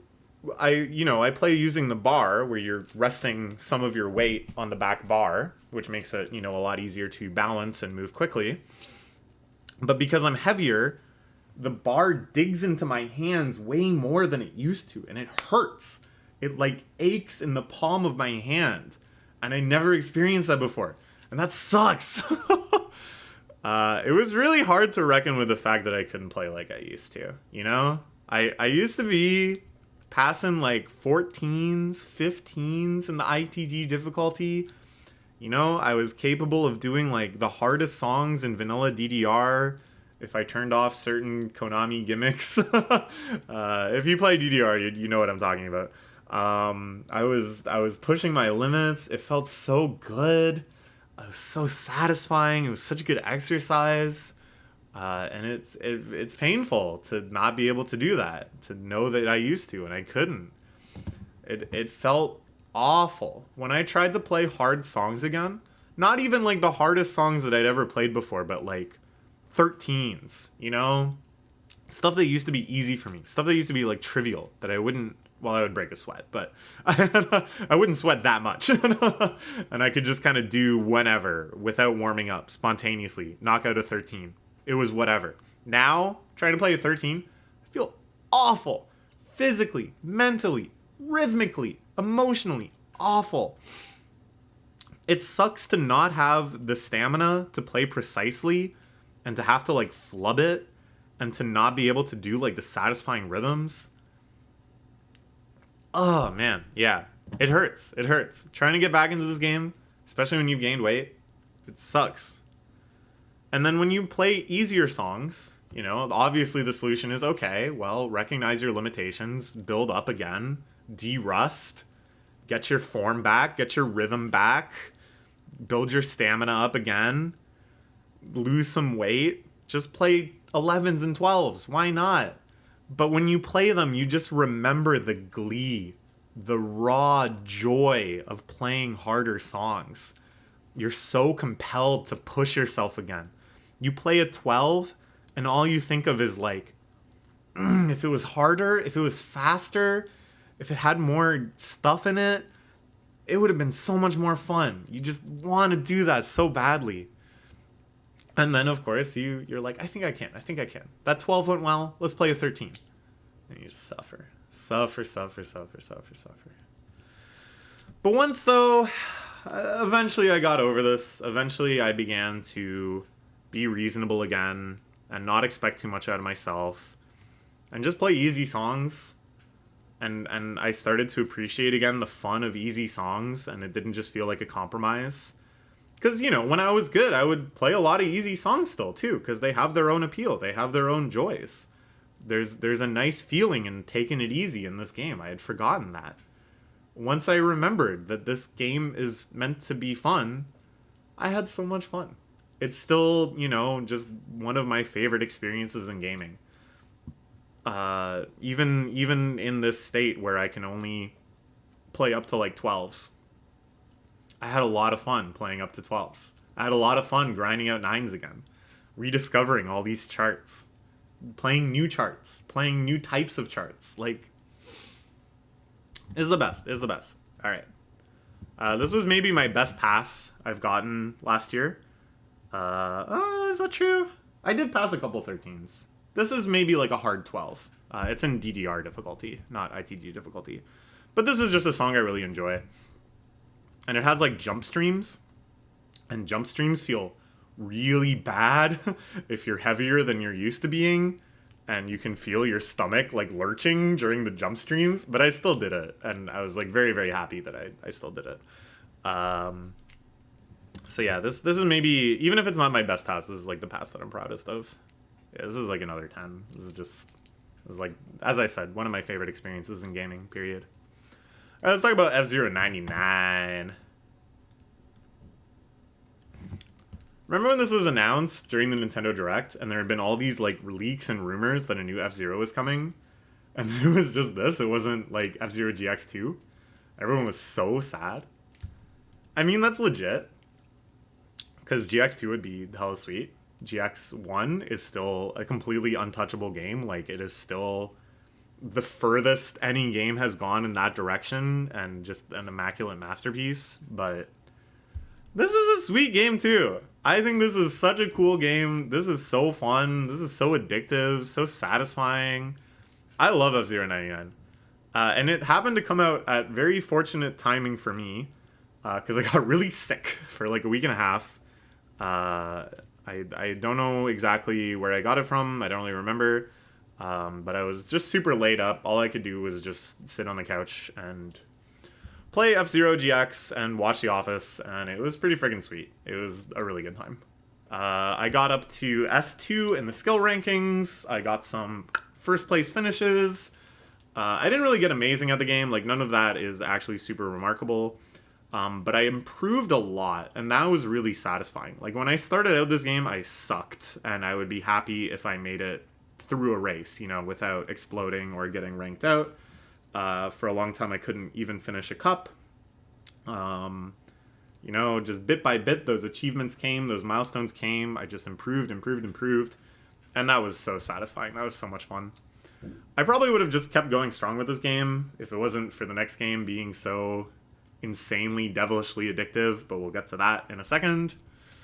I think this game is really expertly designed in terms of making progress and feeling improvement, okay?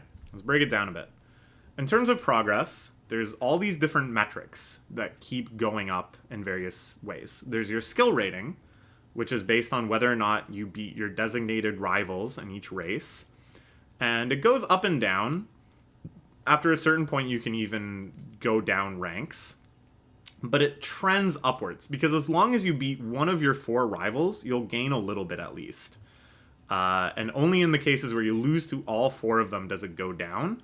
And the amount it goes down is like roughly equivalent to how much it goes up if you beat like 3 rivals.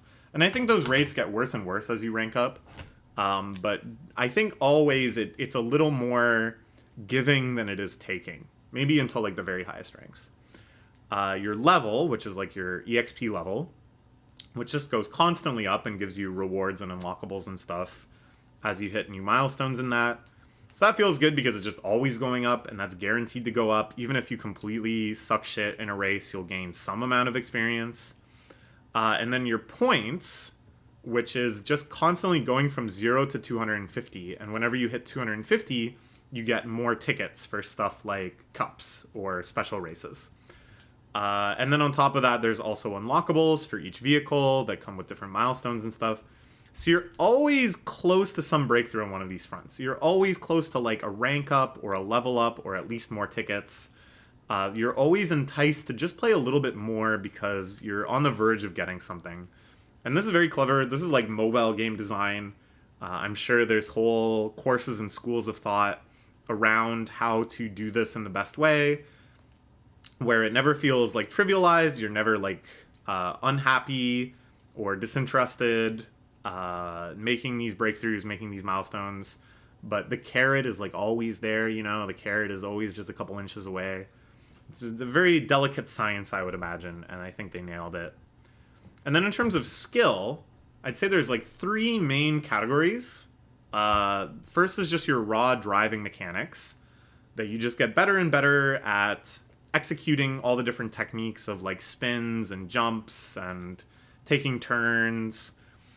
You figure out better and better like what lines to take on different courses.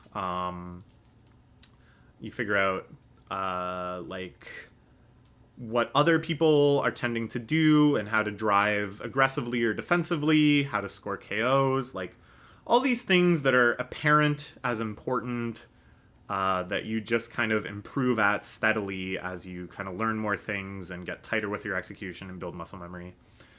Then the next major thing is like resource intuition, figuring out when it's safe to use boosts, when you want to use your super boost, trying to manage those across races, trying to figure out the risk return reward. And that's just sort of like an intuition you build up, and I think is very like personal for each player.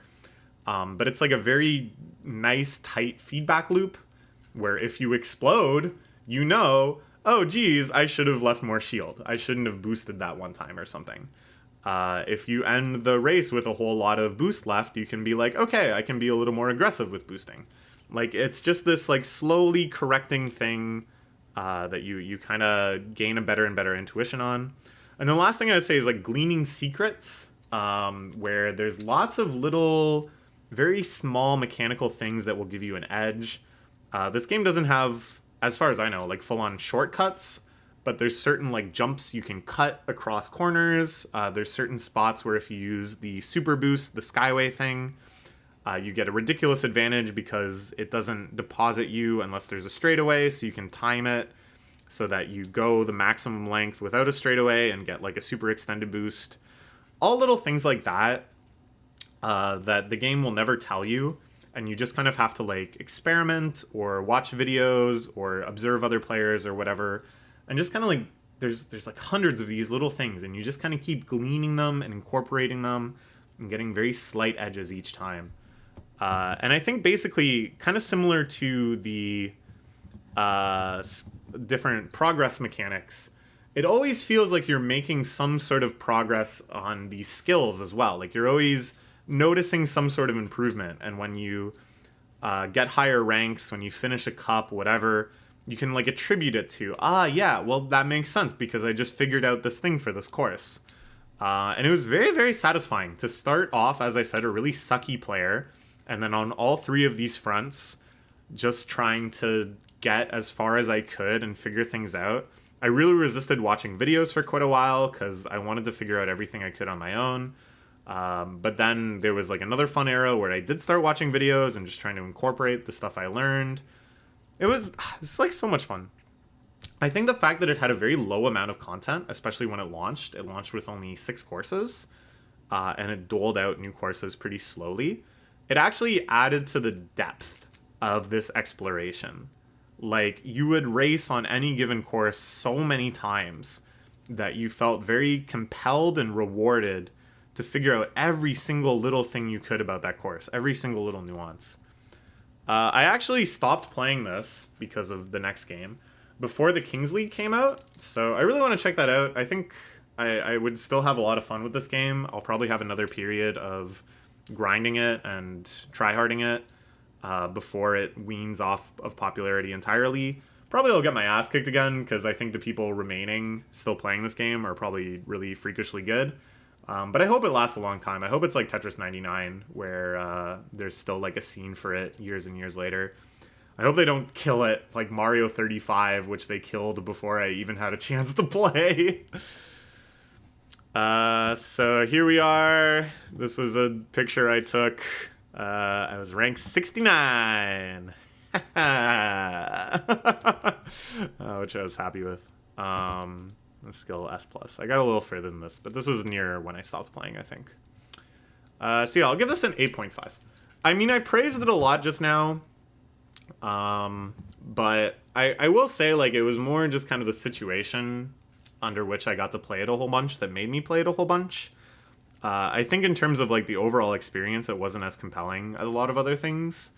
And I think it could be a much better version of itself. I don't know how exactly, but I think it's, like, very, very good, but could be better, too. Okay, moving on.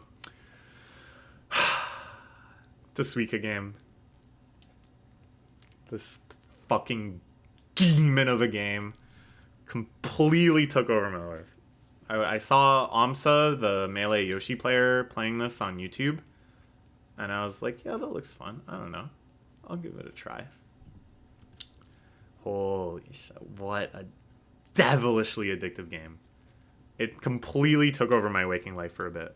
Like I can't overstate how much I played this game when I first got it. It was absurd. I would just sit there, run after run after run for like hours. I battled back and forth with my boyfriend, who also got very addicted to this game. We were racing to see who would get 3,000 points first. I think this game is very well designed in that there's kind of like 3 really major milestones. First is just getting to the watermelon. I guess I should explain what this game is. You're dropping fruits. If 2 of the same fruit touch, they combine to the next fruit on the chart. So it's kind of like 2048 or other merging games. But it's also physicsy, that the fruit bounce and roll around. So it's all about very carefully positioning. And the goal is to combine fruits all the way up to the watermelon, which is the biggest fruit, the Suika of Suikagame. So getting to a watermelon is not that hard. I think anybody who plays it can reasonably expect with a bit of attempts, they'll get to the watermelon. And it feels great. It's still very satisfying. And I would say, even now, having improved a lot, maybe only like 1 in 3 games get to watermelon. Like, it's not guaranteed. It still kind of feels like an achievement. Then the next big milestone is 3,000 points, which is totally arbitrary, but I think it's just a big milestone round number that's very hard to get, but doable, such that when this game was all the rage among streamers and YouTubers and stuff, that was usually the goal. That was the goal they were going for.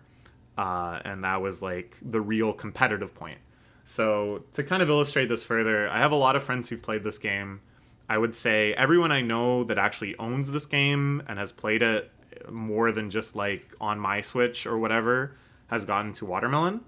But only 3 people have gotten to 3K. Me and 2 of my friends have gotten 3K.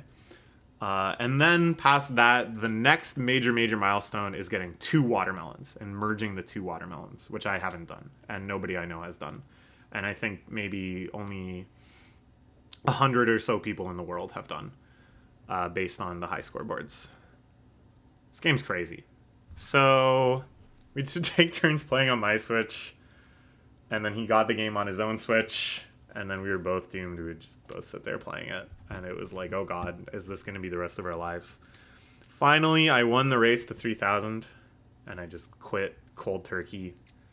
And I could have just walked away from this game forever, but another friend of mine, the current queen of Suika, she has, I think, 35,000 or 3,500 on her own Switch, was playing on my Switch at my house one time and got 3,400. And now that's the highest score on my Switch, and that bugs the hell out of me. How could I let someone have the high score on my own console that isn't me? It wasn't like she was trying to do it. She was just kind of killing time while a bunch of people were like bumming around and we were waiting to go for dinner. And she just had the run. The run. I can't get the run. So yeah, I've been playing again. Here I said it calls out to me, but while I was making the slide, I was like thinking about it so much. And I started to think like, nah, I think this game's easy. I think I can get 3,400. I can do it. And I've been playing so much again ever since.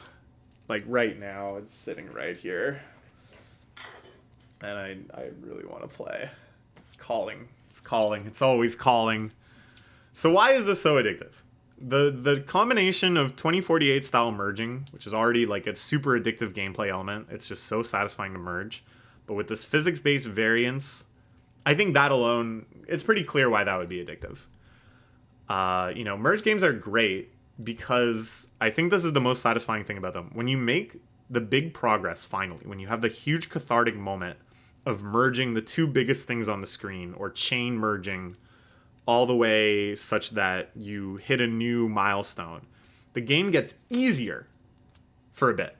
It gets easier because you've cleaned up so much of the play area and suddenly you're like unrestricted again. You're free. You feel so much more confident. It's such a huge relief for a bit. But then an even tougher obstacle is introduced because now you have an even bigger, more unmergeable thing sitting there. There's tension, relief, tension. Like that cycle is so addictive. Like you feel all the more confident to take on the tougher obstacle, but it is indeed tougher, and that tension will inevitably build up to an even greater pitch again. Then the physics aspect makes everything so analog, so inconsistent. It's so full of potential. Like it feels like if I just get this right fruit and I put it in like the miracle spot, somehow I can imagine it's just all gonna click. It's you want to believe. And plus, there's some pretty cool advanced tech in this game.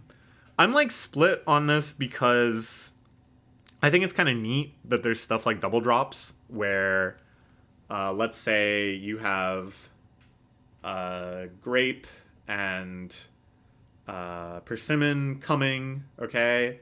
And you want the persimmon to go underneath the grape.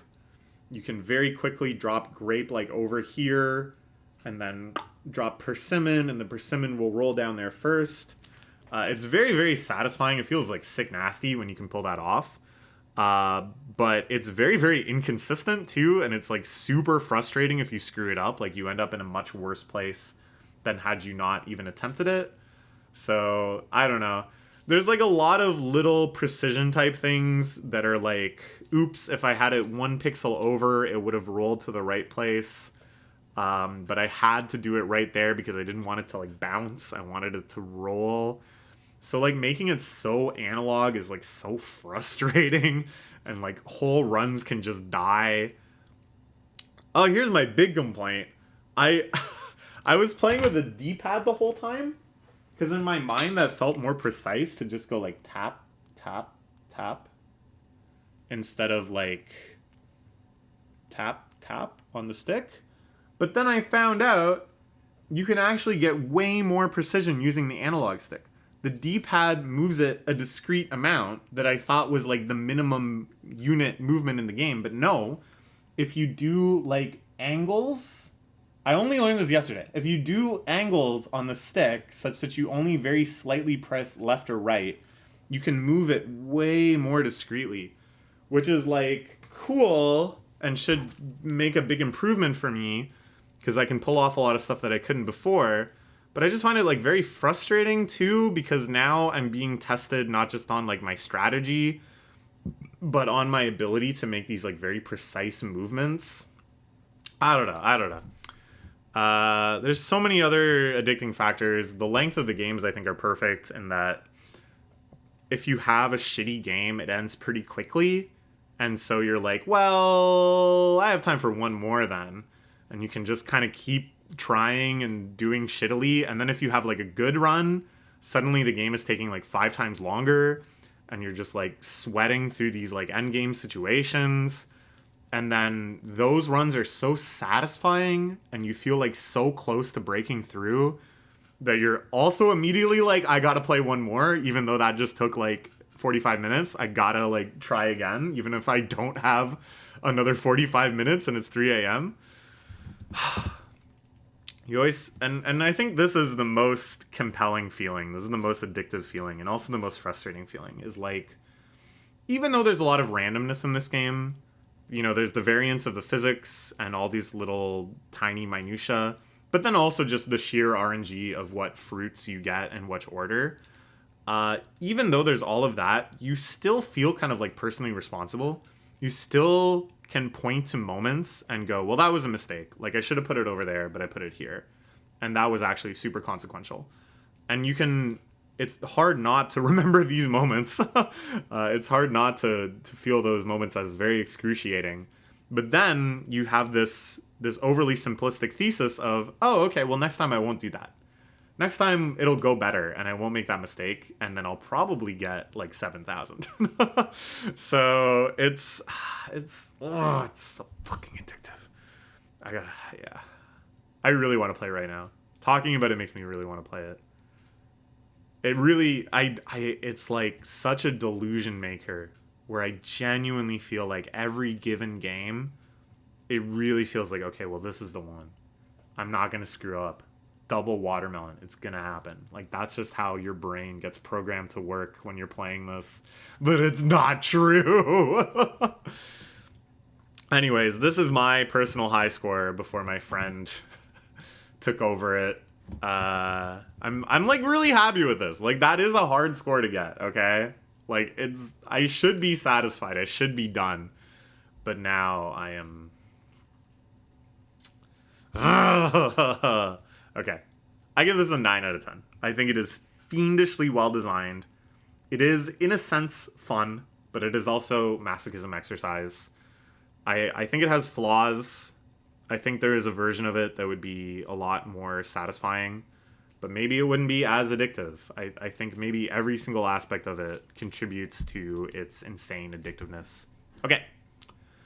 Moving on to Super Mario Bros. Wonder. This is a game that I thought maybe, I'll get it around Christmas because I should have free time and maybe I'll get some money or something. It'll be a little treat. And then my boyfriend was borrowing it from a friend of his and I played like 20 minutes of it and I was like, no, I have to buy this right now. I gotta play it. It's a new 2D Mario at long last. Whether you think this is the first since 2019, 2016, 2012... 2006, 1992, does this debate even matter? Like, no matter when it was that you were last touched and inspired by a 2D Mario and thought, damn, this is something new, this will be the next one, if that makes sense. This will give you that feeling again, no matter how long it had been since you last had it. It's so fresh and new and wonderful. It feels like nothing before it, like, totally matters. Not that I'm disregarding the history of 2D Mario, obviously. Those are some of my favorite games of all time. But this is just its own beautiful thing. This is so, like, a new step, a new world, a new Mario. The most important part of the gameplay is the gameplay, for sure. And the gameplay is fun. There's so many opportunities for excellentness. Excellentness? We're almost done. For playfulness. For speed, for precision. There's so many ways you can improve, so many things you can get a little bit better at, so many ways you can explore and just feel satisfied with all these little secrets, all these little moments. Then there's big cathartic moments where you like transcend and something that was an obstacle before, a power that you lacked, you are now emboldened with, and you can just kind of rampage through things that were challenges before. All the wonder sections I thought were amazing because they didn't just kind of add something goofy, but they had their own challenges, their own mechanics, their own dynamics. They weren't always strictly empowering. Usually there was limitations. You got better at some things but worse at other things. You were able to do this, but it was a challenge because now you had to do that. It was like taking the idea that is very prevalent in gaming these days of like cinematic set pieces, but really focusing on the fact that it has to be cinematic gameplay too. That it's not just like a thing you watch, a thing that's happening around you. It's not just like you're on a roller coaster and you go past all these crazy things, but that you're driving the roller coaster. That the gameplay also kind of takes on these moments that feel so different than how you were playing before, that give you options and take away options, and it's just so great. The second most important part is the aesthetics, and I think that also is 100% nailed. I was surprised by how like moved I felt by certain parts. Like the ending of some wonder sections, moments of serenity, of beauty, of almost like poetry, in the gameplay, in the way that it gave you the opportunity to control, in the satisfaction of certain things getting resolved and closing off and you being left at the end. I even like the talking flowers. I know when the first trailer came out, everybody hated on the talking flowers, and maybe I even rolled my eyes. But they just have such like irreverence. They're so goofy. It's like peak Nintendo style humor. I like how many of the talking flowers are just like suffering. They're like terrified at what's happening around them. They're complaining about the situation they're in. It doesn't make any sense. I think it's just like peak Nintendo humor. It's I don't know. I liked it. All the characters and enemies and environments were so cute and expressive and animated too. Here. Where is he? He's somewhere around here. Shark. Wow, can you tell that I'm trans? Here he is. My boyfriend for Christmas got me Elephant Mario. I love Elephant Mario so much. I love his design so much. It's so goofy. It's just so silly, but it's so much fun to play as. That's the important part. It's so good. My only complaint, and this is going to sound deranged, is that it's a little too like modern gamey, okay? Like, there's like so much quality of life stuff. The online features I think are really cool. It's basically Death Stranding, but online. I actually did really enjoy all of that. I will say I never ever used it to help. Like, I never used the ghost respawn or the standee respawn or anything like that, because I thought, generally this game is easy enough as is. I don't need to make it any harder or any easier for myself. But I really liked leaving standees and seeing other players' ghosts and stuff. Or not, ghosts isn't the right term. The other players, you know, non-interactable phantasms. Anyways, yeah, the online features I think are really cool. But generally speaking, all of the other like modern game features, like the way everything was so accessible in menus and you could keep track of your progress so easily and like warp to different courses and stuff, it was handy and useful, but it was like too useful. Stuff like showing the course difficulties and showing like a little preview of the course, or the way that they showed tips as the courses loaded that were generally applicable to the course you were about to play. All that stuff is like good and cool, and I sound deranged for complaining about it, but it's so much less like weird and mysterious than, say, Super Mario World, right? Super Mario World, it's just like, what the hell is going on? There's so many secrets in that game that you would not even slightly know about. Whereas here, it's like kind of true, but they hint at stuff a lot more. Like they make it clear, oh, you should be looking for something here. You should be doing this. You should be doing that. I don't know, because there was a lot of secrets, though. There's a lot of really cool secrets, too. Like overworld secrets. I don't know. The more I think about it, the more I'm like, what do I even mean by this complaint? The complaint really comes down to the fact that you can move from course to course through the menu and you don't have to traverse the world map every time. Is that really my complaint? That just seems ridiculous. But it is something in the general feeling of it that feels so different because it's so modern. And I guess that's kind of what I feel has changed. But it does have so many secrets. I don't know. I had a great time.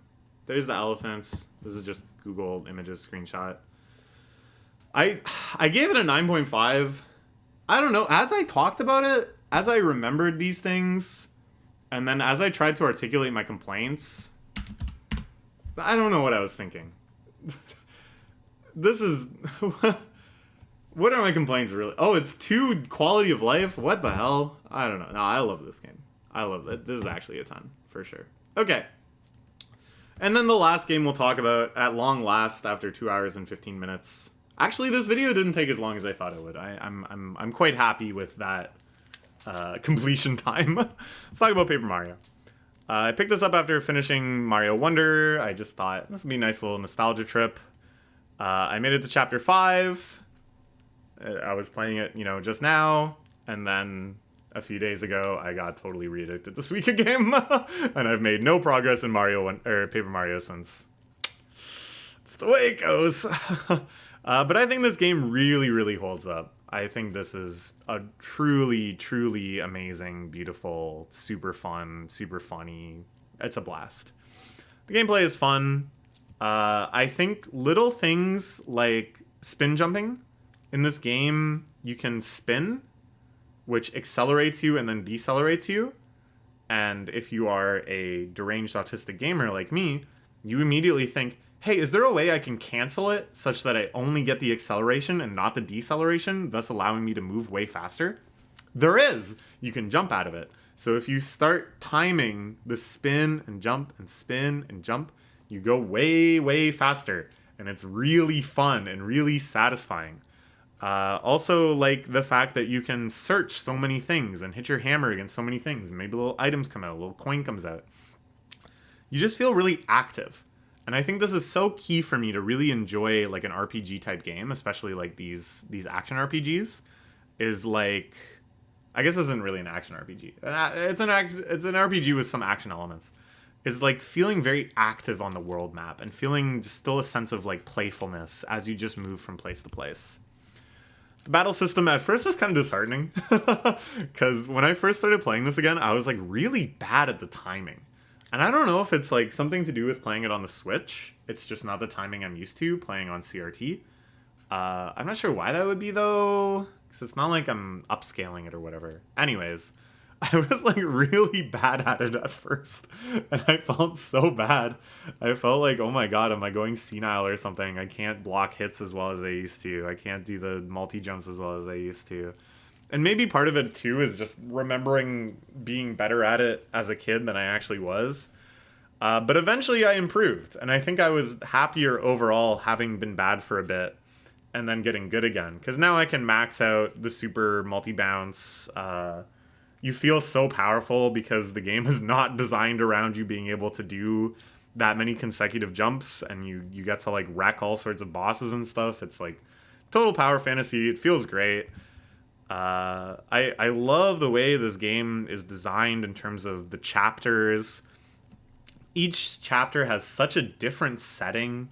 Each one of them is so charming, so rich in character. It feels so lived in, like you're exploring places that actually exist as places and not just video game stages where people actually live and have whole lives and I don't know, it's like the sort of thing that I absolutely love in like Final Fantasy IX, but in this Mario mode. It's beautiful. And the gameplay varies so much from chapter to chapter, right? Like gameplay in terms of like what the story of the gameplay is. That in one situation you're exploring a mountain to find lost letters, and then you're trekking through the desert trying to follow arcane paths. In another one, you're investigating this wacky toy box to discover items that were stolen from the townsfolk. In another one, you're solving a murder mystery that has this like closed door Agatha Christie style thing, and you're going around the town talking to people and gathering clues and corroborating stories. Like, even though the gameplay in all of these cases is just like exploring and some combat and talking to people, it feels so different. It feels so fresh with each chapter. I just think that's so well done. That's so the side quests I think are just absolute peak. They're so eccentric. You're just doing weird shit for weird people. It's the perfect level of tedium, which sounds like a weird thing to say. There's no over QLL-edness. In that you unlock like a warp zone that gives you fast travel, but it's not like a menu option. You just go into the sewers and go down specific pipes. So it still takes you a bit to go from town to town. And then it has that really nice like errand running type feeling that I was talking about with MegaMan, where you think, oh, well, like while I'm here, I can do X, Y, Z. And then I should make a trip over to there because I have all of these little tasks stacked up for that. And then I might as well swing back to here because I've gotten a bunch of this like currency now and I can maybe get some cool new badges or whatever. Like that kind of lack of quality of life that enables that sort of like planning and stuff, I think is just so fun and so satisfying and really makes you immersed in the world. And such a beautiful sweet spot for blending old Nintendo iconic characters with like new ideas. And I love the Nintendo characters. Like, I love the Mario universe. I love all the enemies. I love all the friendlies. I love the settings and places. And just kind of taking all of those ideas and icons and concepts and just building something so fresh and cool with them. Like, I love seeing, like, societies of Koopas and Boos. Like, what would a Koopa town be like? What kind of things would concern them? What would a Boo society be like? How do they live? What are their hobbies? What do they do for fun? But then also new stuff, too, like the adorable little desert rats that live way out in the dry outpost and the society they have. That's, like, totally new. That's totally fresh. Or the flower people that live in a chapter that I didn't get to because Suikagame is too addictive. I just love seeing that stuff. It's so charming. It's such, like, a creative way to kind of look at these established species and think about them in a new light. You know, Thousand Year Door is godly. I love that game. I don't know if I'm like that excited for the remake because I think the GameCube one is absolutely perfectly fine, but I do want to play it or the GameCube one. Super Mario RPG is just like a perfect game. You know, I have endless praise for that. It has my favorite sound effects in all of gaming. I kind of want to play the remake for that too, but I also just want to play the SNES one. Those are all wonderful games, but of this like trilogy, This might still be my favorite. I don't know. Or maybe it's just because it's the one I played most recently. I'll have to play the other two, too. I'm having such a blast with this one. I'm really looking forward to playing more Mario RPGs. Yeah, I don't know. All these three are, like, basically perfect to me. Will Nintendo ever make another game that is in this pseudo-series of SMRPG, Paper Mario 1 and 2? Because, you know, they made Mario and Luigi, and I think those games are great, but they're very different. They're very different, and they don't have the kind of ambitions that these games have. I think they have a totally different sort of appeal that overlaps with these games. I said totally different, and then I said they overlap, but you know what I mean. They're their own thing. The later Paper Marios, I'm not as negative on as a lot of people. I think they're still very charming and fun and cute and have a lot of funny ideas. But they're not the same. They're not the same. I don't know if we'll ever get a game that's like this. I know there's like a lot of indie games that have tried to kind of replicate the Paper Mario style too. My cousin played Bugtails, and he said it's okay, but it's not the same. It's not the same. These are very, very special games, I think. That pseudo trilogy. Yeah, I'll give this a 10 as well. I have nothing bad to say about it. Okay, that's it.